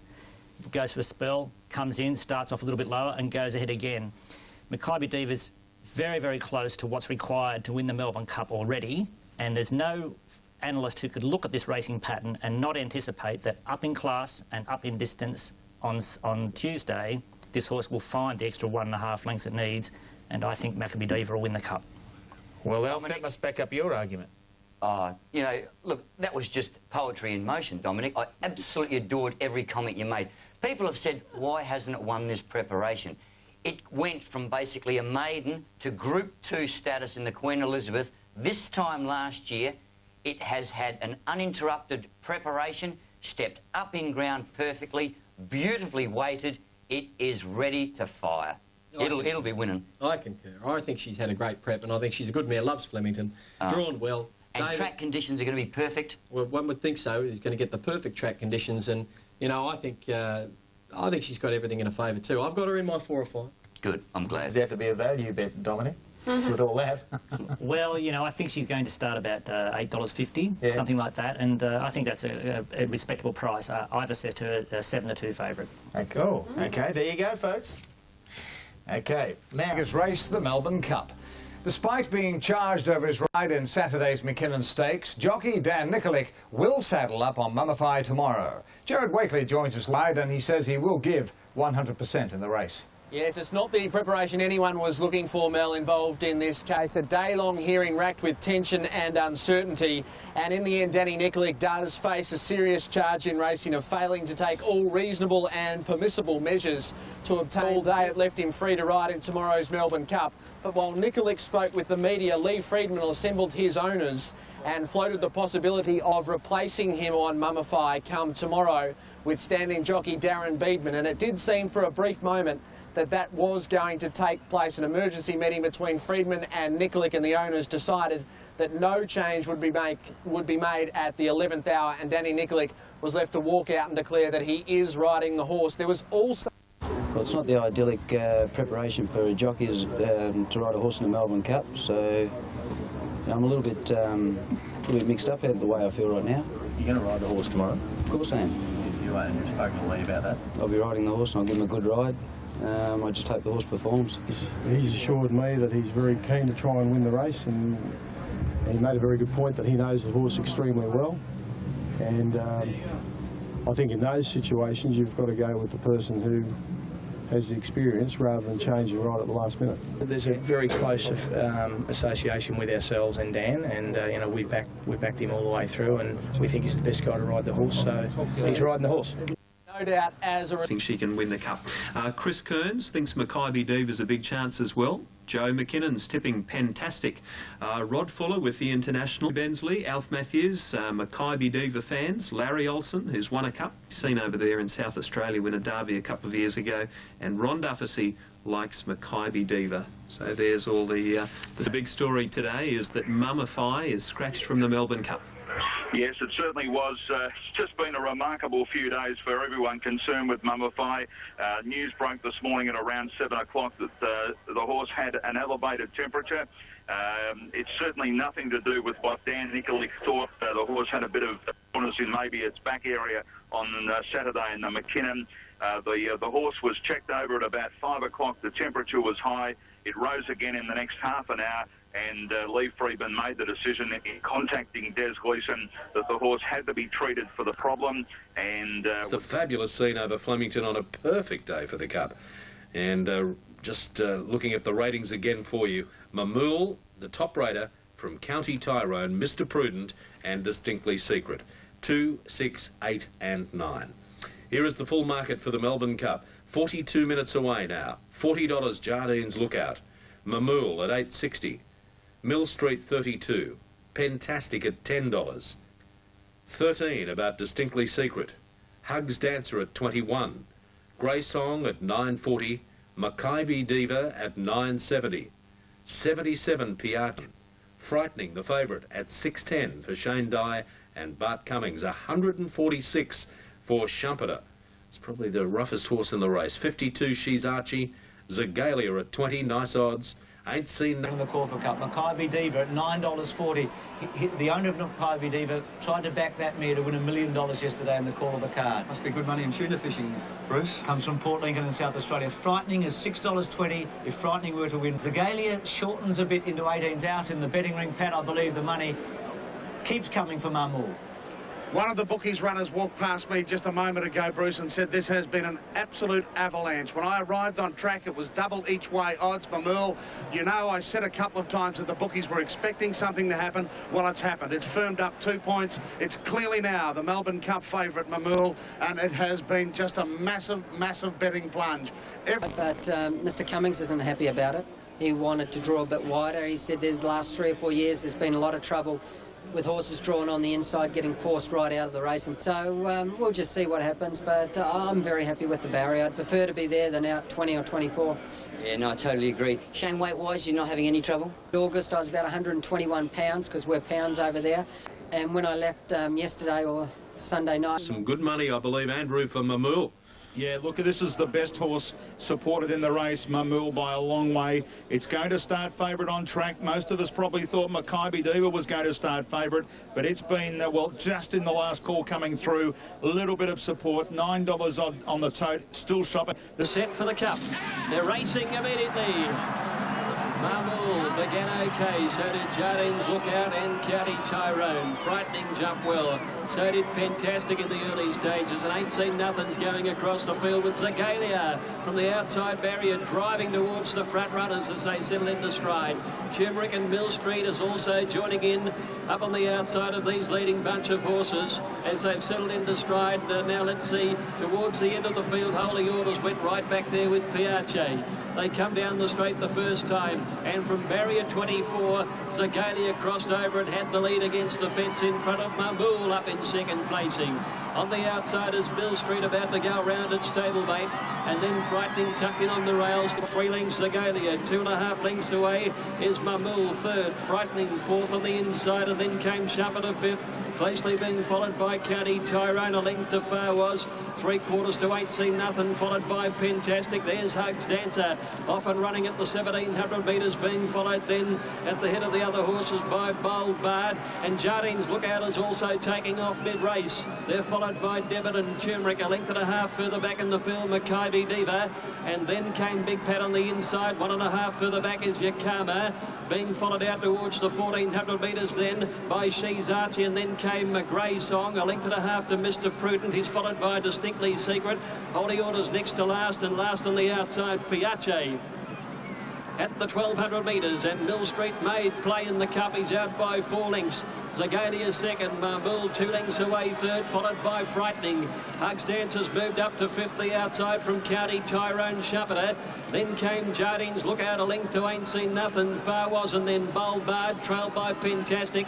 1.5 further back is Turmeric, and then came Devon. Mackivy Diva 15 at least from the leader, trailed by She's Archie, and they were followed then by Mr. Prudent and Grey Song. Well back is Big Pat and Yakama as they came to the turn, and then came Piace. away. Holy Orders drops out last. They're on the bend at the 600 metres now, and Mill Street the leader. Out after it, Zagalia, frightening, and Huck's Dancer joins in 4 wide. Just behind them is Mamool as they corner from County Tyrone, and then Jardine's Lookout. Here comes Graysong down the outside, and Yakama the widest runner. Zagalia at the 300, frightening with Mackay Diva going for a run. She's finishing hard, and wider out now. Fantastic is joining in, and She's Archie runs on, but Mackay Diva shut away. She's out by 2 lengths to She's Archie. Fantastic and Zagalia. Mackay Diva in front. She's Archie tries hard, but Mackay Diva wins the cup. She's Archie second. Photo third either. Fantastic or Jardine's Lookout with close up on the inside Zagalia, and they were trailed further back by Distinctly Secret and Graysong from Yakama, Mr. Prudent, and then Huck's Dancer. Further back is Frightening, and then came Big Pet, County Tyrone, Holy Orders, 18-0 Devon. For was Piace, Turmeric, well back is Bolbard, followed further back by Shepherder, and Mill Street is second last. Mamool has finished last in the cup. Dancer joins in 4 wide. Just behind them is Mamool as they corner from County Tyrone, and then Jardine's Lookout. Here comes Graysong down the outside, and Yakama the widest runner. Zagalia at the 300, frightening with Mackay Diva going for a run. She's finishing hard, and wider out now. Fantastic is joining in, and She's Archie runs on, but Mackay Diva shut away. She's out by 2 lengths to She's Archie. Fantastic and Zagalia. Mackay Diva in front. She's Archie tries hard, but Mackay Diva wins the cup. She's Archie second. Photo third either. Fantastic or Jardine's Lookout with close up on the inside Zagalia, and they were trailed further back by Distinctly Secret and Graysong from Yakama, Mr. Prudent. And for judges' official placings, Mackay Diva becomes the 14th mare in history to win the Melbourne Cup. She gives Glenn Boss his first. He came so agonisingly close on Champagne in 1998, but he's won the cup today. Fourth. Just happened. A great horse, a great preparation, a brilliant result. I don't know what's... Oh, jeez. It's an unbelievable feel. Just can't get the words out. I'm sorry. It's been 12 months in the making too. You've aimed her at this race all along from probably Queen Elizabeth Stakes Day last year. That's right, and that's still done the 12 months playing with horses. Just no pressure from the owner. Just do what you want. Question mark about the Autumn prep. Question mark about not running her again. She had 7,000 kilometres under her belt. Everyone questioned that. But it's only 1 goal. We pulled it off. It was unreal. I said to you earlier in the day, Flemington horses love to run at Flemington. Flemington trainers love to win Flemington races. You've won the biggest of them all. I'd love to do it again. So hell of a feeling, boys. The man in the saddle, Glenn. Oh, mate, that's all forgotten now, I tell you. What about on you, Haulia? I can love you, mate. What a great stage of history now, Glenn. You've won the Derby for David Hall. Also won the Melbourne Cup for him. But what about, I remember talking to you after the Melbourne Cup when you ran second on Champagne. You said it's the worst couple of weeks I had after it because I thought, what did I do wrong today? You can sleep well tonight. Mate, I never slept for a week after Melbourne Cup. But that, yeah, I reckon I won't sleep for 2 after this bastard, I tell you.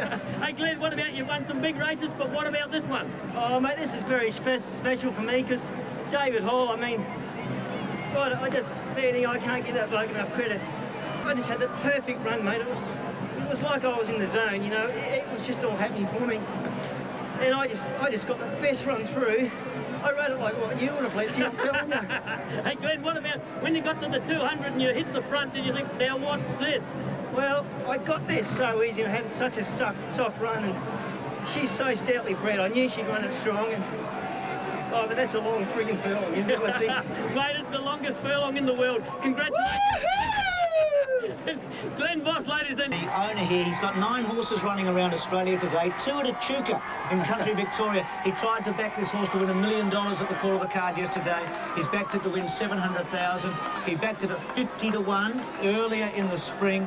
He bred her himself. He tried to sell her in England. Didn't get more than 5,000 guineas. He brought the horse back to Australia, and this is the end result. And he's got about 100 of them at home too, Bruce. $177 for the exacta. $13,203, the 12-17-1 trifecta. Fantastic was 4th. That first 4 Cups, and they can't tell you, but until you win one yourself, I tell you what, that last 200 metres is the longest 200 metres I've ever been through. Stayed towards the fence, and the runs just kept coming. It was just like I was in the zone. I just, you know, everywhere I went, it was happening for me. It was just like it was meant to be. And I've got a lot to thank Tony, the owner, and David for getting this horse such a great prep.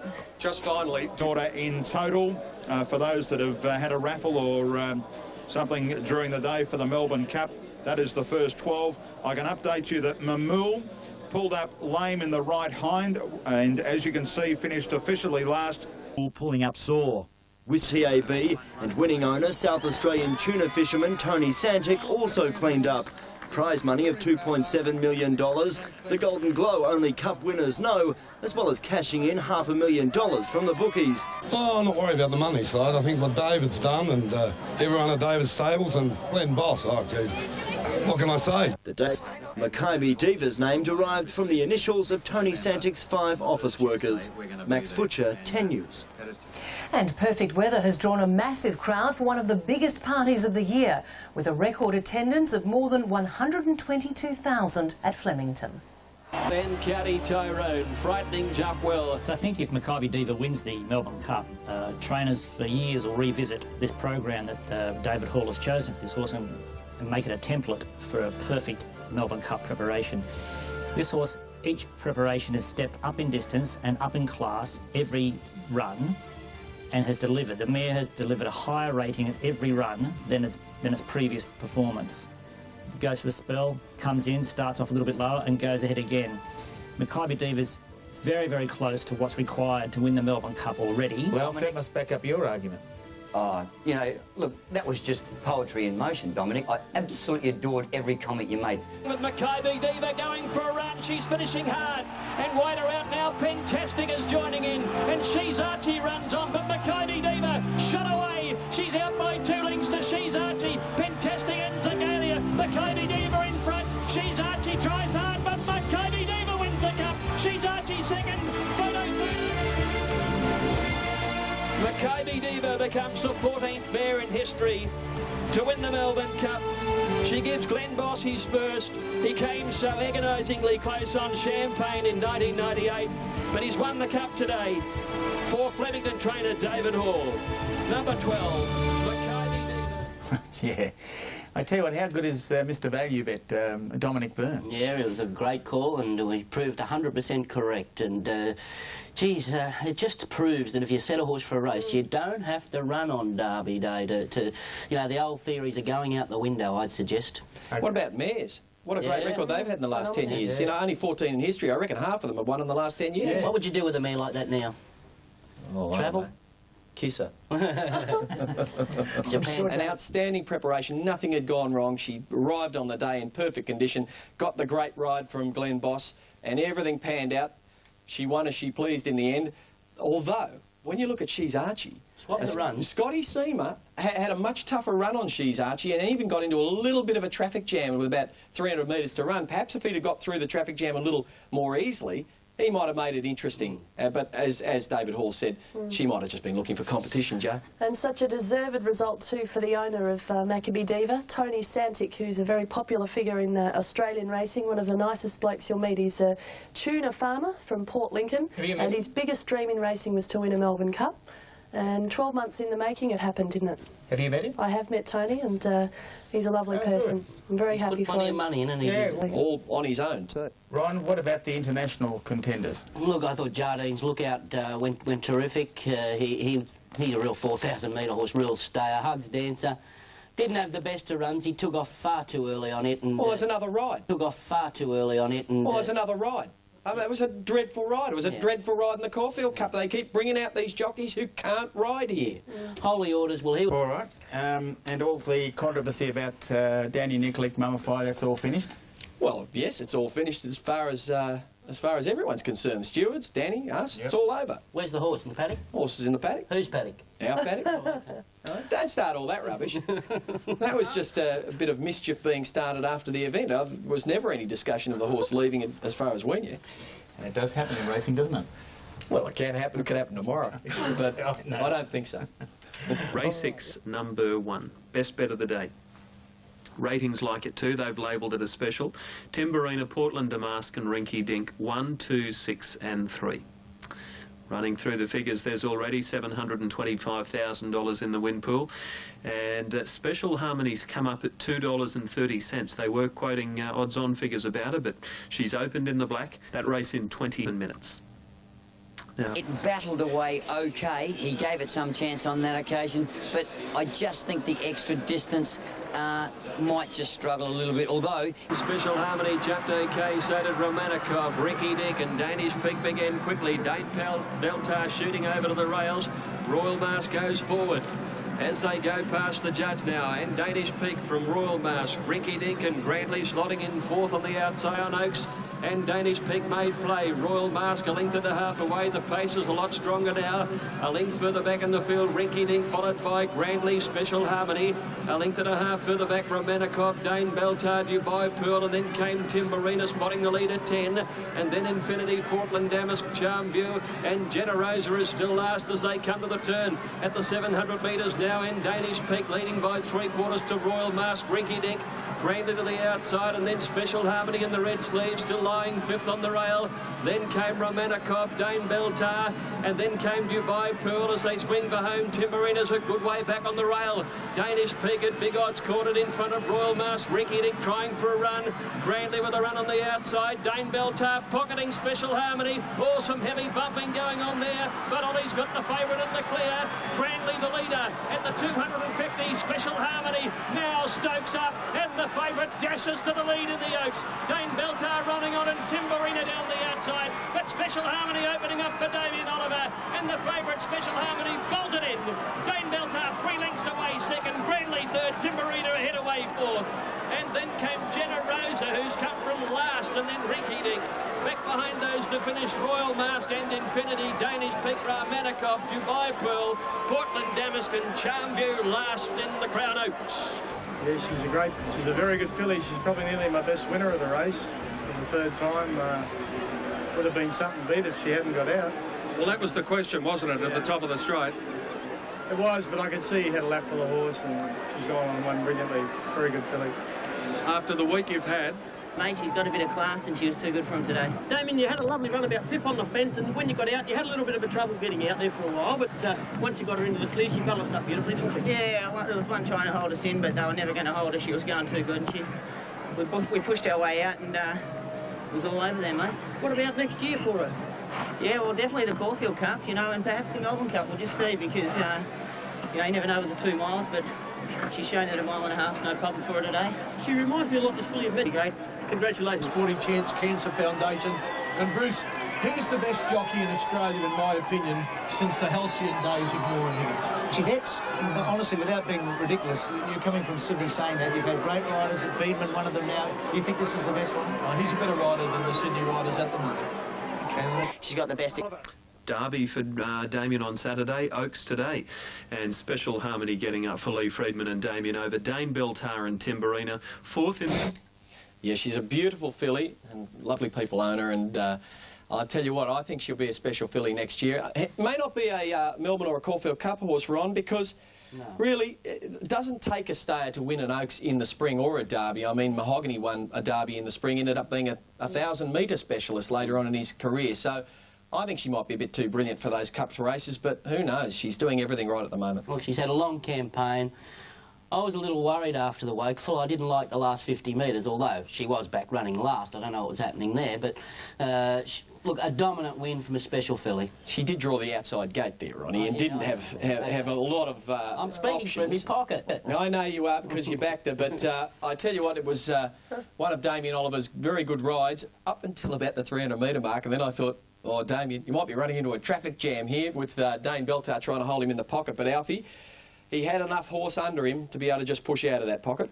I think it's very imperative to realise too, when you get inconvenienced to that degree, it's hard to get back up and get going again. I thought Danny Nikolic rode a very aggressive race. I thought he pulled the right reins at the right times. I thought Damien was very, very lucky not to be suspended. However, it didn't make any difference. She's clearly been the superior filly throughout the spring, and she's top class. There's no question about that. Well, So all for one, had a few runs. Spinning Hill was at the end of the prep last year and finished third in this race. So you've got a couple of pluses maybe on her. Yeah, look, we have. But look, she's a tough nut to crack. Spinning Hill, great mare. You know, I think there's a couple others which could sort of surprise a bit. Chong Tong, straight specialist. But look, we're going into the race very confident, and she's in great. And Baggy sounds pretty happy with our Egyptian Rain, and why wouldn't you be? She was pretty powerful to win the Schweppes the other day. It's going to be huge. I reckon it will be well in excess of 100,000 people. Our Egyptian Rain beginning quickly towards the inside, and Spinning Hill began fast too. Bomberville showing good dash with Brief Embrace. Second on the outside of our Egyptian Rain. Brief Embrace just in behind them. And Thorn Park and Spinning Hill are going to be the late closers. They head to the 400-metre mark now. And it's our Egyptian Rain against the outside rail. Century Kid coming right up the middle of the track. Bomberville in the centre with Chong Tong putting in a run. Now Thorn Park and Spinning Hill are starting to make their runs. They come to the 200-metre mark. Our Egyptian Rain from Chong Tong. Thorn Park putting in a run. Spinning Hill battling a little bit. Our Egyptian Rain still had it. Thorn Park's coming after her, but she's got a kick. Our Egyptian Rain, she'll go all the way. Our Egyptian Rain first. Brief Embrace gets up to grab second from Thorn Park. Chong Tong 4, then Spinning Hill and Bomberville, and Century Kid virtually in a line at the tail of the field. Sustained speed.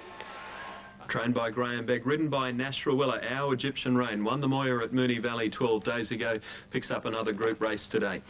Brief Embrace number 6, Karen McAvoy second, and third goes to Thorn Park number 3, ridden by Glenn Boss. 7-6-3, the running double, combination of 1 and ZM, Ice Maiden and Milanova, 2, 10, 13 and 11 for the ratings. And a sweet corn there for the Freedman camp. They're looking for another winner after winning the Maribyrnong Plate. 3.20 and favourite on all TABs. Gold Lottie number 4's given a chance. Big field of mares. Sabino Canyon's well fancied at 4.90. Last year after leading up. They're underway. Bellamoxie jumping well on the inside. Away very quickly is Chancelot. Surprise pick. Sizzy Emma's right up there today too, and Sweet Corn settling just off them as they settle into stride now. As they came to the 800-metre mark now, and Chancelot has company because she's being joined on the outside by Imperatrix, and Silvana had gone up to make a line of 3. Sweet Corn right behind them in the lime colours on the inside of Surprise Pick, and Sabino Canyon's never been on the track. Then came Sizzy M, followed by Babe Zaharias as they corner, and then Larecha. And further back is Ice Maiden and Bellamoxie. Mrs. Tendorka swings out very wide. Chancelot the leader from Imperatrix. Silvana wide out. There's a run coming for Sweet Corn. She's going up on the rails now. And then Sabino Canyon. Mrs. Tendorka's coming with a pretty good run at the 250-metre mark now. And Sweet Corn dives up on the inside to go to the lead over Chancelot Silvana. Mrs. Tendorka down the outside. Sweet Corn the leader at the 100. Mrs. Tendorka and Silvana are starting to try hard, but Sweet Corn is really digging in deep, and Sweet Corn beats Silvana. Mrs. Tendorka third, close up Babe Zaharias in the fast finishing Magic Tumbler, and then Milanova followed in by Chancelot and Full Spec. Back behind these is Gold Lottie, and then came Ice Maiden. Surprise the field by La Rocha. Sabino Canyon, who had a torrid run, and Imperatrix is last of all. 2 group races going to the stable. Brett Preble rode San Zero into. It's been in a while. Yeah. A lovely tough mare that. I thought that Mrs. Tendorka was going to go straight past her at about the 100-metre mark, but like Mrs. Tendorka does, she sort of only runs for about 200 to 300 metres and then hits the stop button. So she got up on the inside. She did have the gun run in behind. Brett Preble gave her a beautiful ride. She's one of Grumpy's Adelaide Magic Million buys. He went over there a couple of years back. He bought 6 yearlings. He paid $254,000 for them, and between the 6 of them, they've won $3.3 million. Including this one, Sweet Corn, Mummify, Kalira King, and a couple of others who haven't gone quite as well, but Grumpy will be hanging his hat on that for ages, especially over this mare. It's one of his favourites. I can't blame him. It's his name. Alf, how good did Silvana go there? She had 59.5, she pulled, she was 3 deep all the way. I thought her effort was terrific. Yeah, she's a very... Races that horse, yeah. Sky ratings, and then Clang-a-Lang, 3, 6, 7 and 1. It's due in 12 minutes' time. And Shogun Lodge to be ridden by Glenn Boss. Here's Glenn with Alf Matthews. Well, Glenn, Shogun Lodge, he's had 2 runs. I think he looks well placed. What are your thoughts? Mate, I couldn't believe when he came in 2 kilos in under weight for age for this type of race. He meets Clang-a-Lang, he meets horses that beat him the other day, like 2 kilos better, Scenic Peak. he's really given a great opportunity to probably win another group race. Going as good as he can go, this horse, and we're stiff not to see him winning a few times, I suppose. Dance on Wood, backs up, back in journey. Does that suit? Yeah, it didn't stay last. Oh, I'm very confident he can get to 2-4. If it was 2-2, would have won easier, but just those good stays the other day. Big Pat, he's a decent... Emirates Alfie is sticking with Shogun? Yes, I am, Matt. He's a lovely horse. He looks good, and I'm just convinced he's had the perfect preparation for a race like this. 2 runs, number 9. I have to put it in. In the Emirates, and Boreal jumped brilliantly towards the inside. True Glow got away well. Scenic Peak immediately on the speed, and Uprum got away fast. There's Walk On Air driving towards the front, and Sportsman has come across too. They've charged through the first 250 metres now, and as they settle into stride, Walk On Air still doing some work, has a slender lead with Scenic Peak in the middle and Boreal the inside. 2 lengths to Sportsman. Uprum running 5th, and then 2 lengths behind these, Rosina Lad, Titanic Jack in a beautiful place on the outside. 2 Squilani, True Glow over on the inside. Oh, well, there's a fall back in the field. Missed that one. It was before the 1,000. We'll come back to it. It was at the tail end.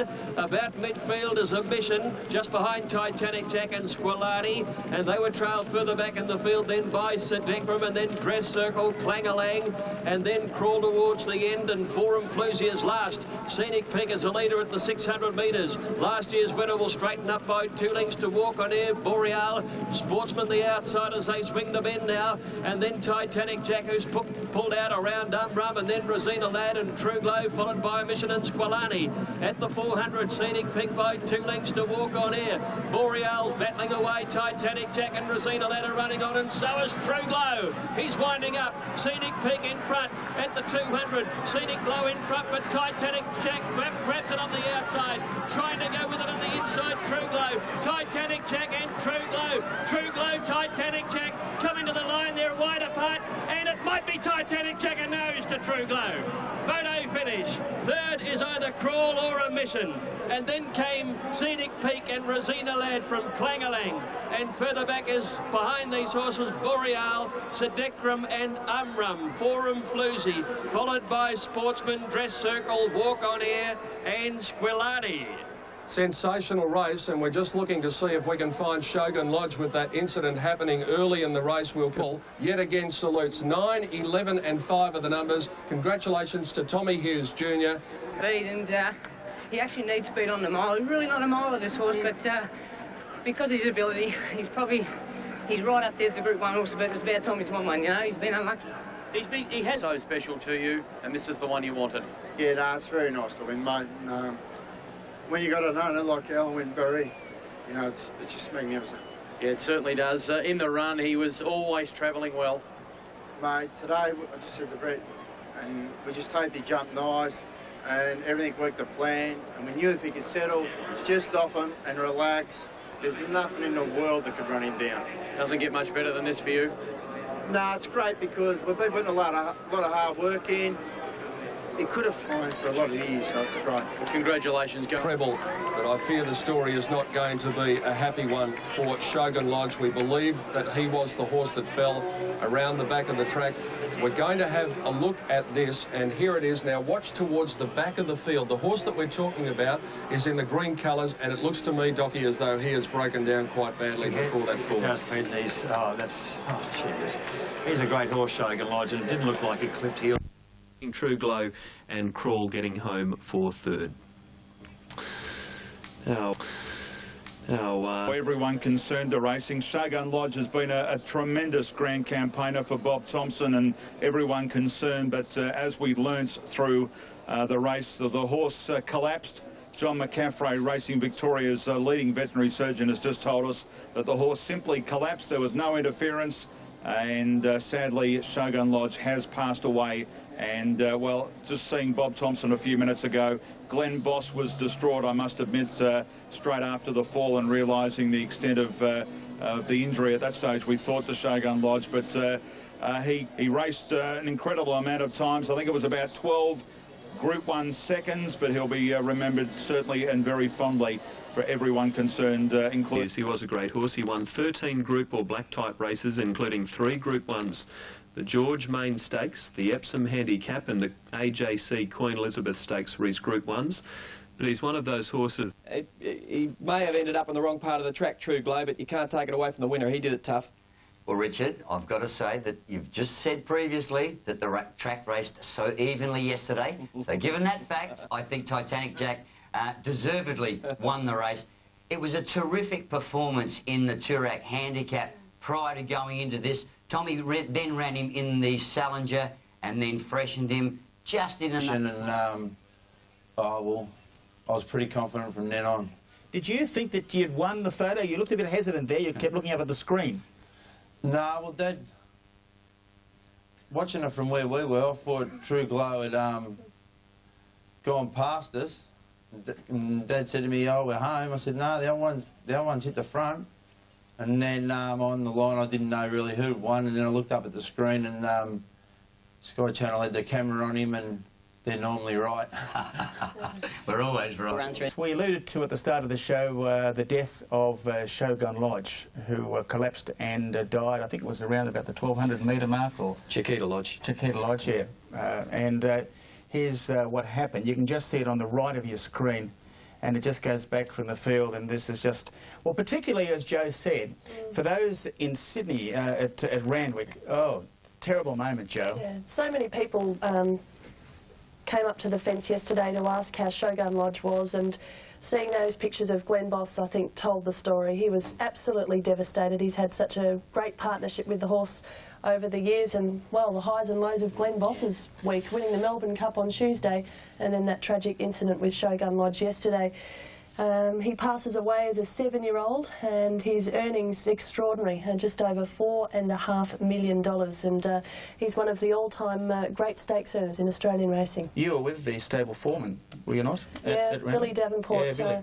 Who, over the years, with him, I've keenly followed Shogun Lodge, and every time I saw him at the races, he would mention how the horse was progressing, whether he was in work or he wasn't in work, and he was absolutely devastated yesterday, Bill, and this will really rock the stable.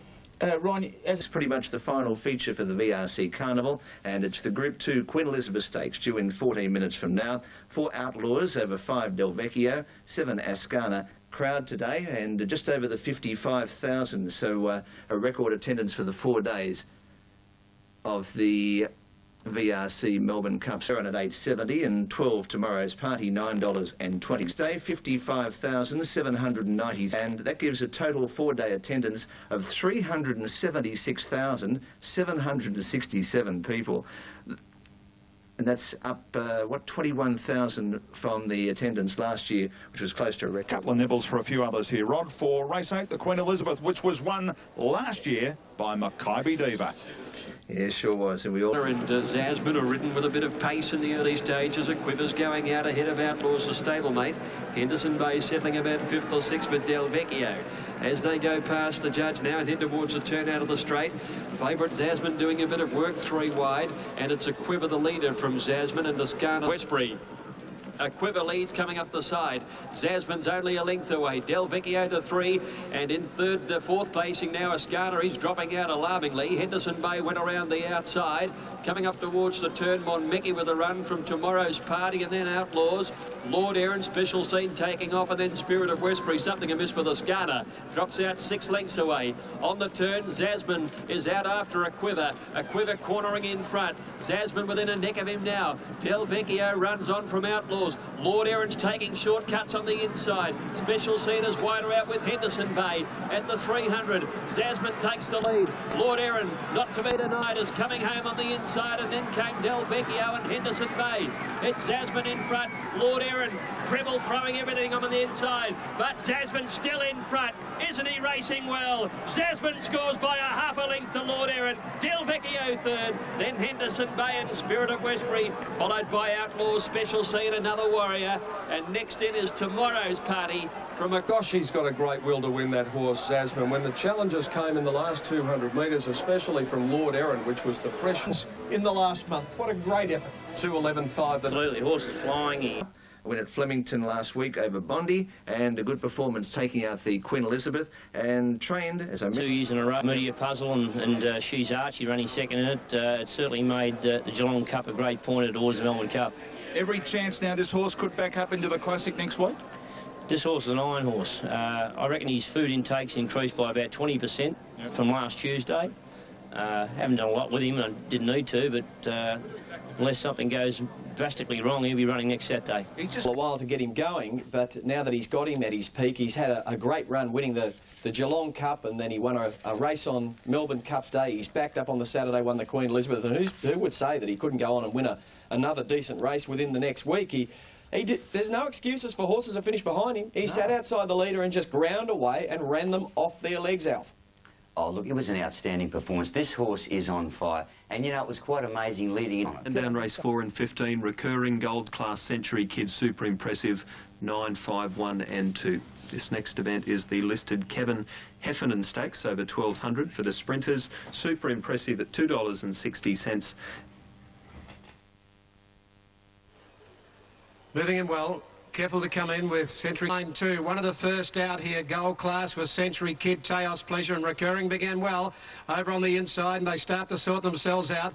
And Teos Pleasure going quickly around the outs. A length further back, gold class eases third. Recurring is fourth. Super Groove the grey fifth, 2 to Rustic Miss. Super impressive inside it from Karamazoo. And Careful coming to the turn, 500 out. Teos Pleasure a half in front of Century Kid. Recurring back on the fence, then to the outside, gold class. 2 to Super Groove, super impressive. Trying to get out, 300 out now, and gold class going quickly to Teos Pleasure, Recurring angling for a run, not a lot of room from Century Kid.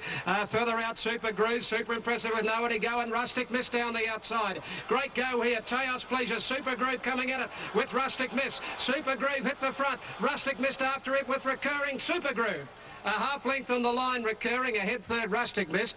Then Keffel out deep, super impressive right there with Teos Pleasure, with gold class Karamazoo and Century Kid. The rider for number 7, Buffed, is Karen McAvoy, replacing Nash Rawilla. That's in the Guinea. The sprint. Had a lovely run in the race, just got into the race at the right time. The leaders capitulated within the last 50 metres and allowed him to take it over. You can see super impressive behind there in the red, white and purple. He's always getting into trouble in these sort of races, super impressive, and I often wondered why. And I think it's because he just takes a while to accelerate to his top, and the gaps often go before he does. And, well, he was running home nicely at the end, but you can't take anything away from the winner because the winner kept him in that hole and was going strong enough to do it.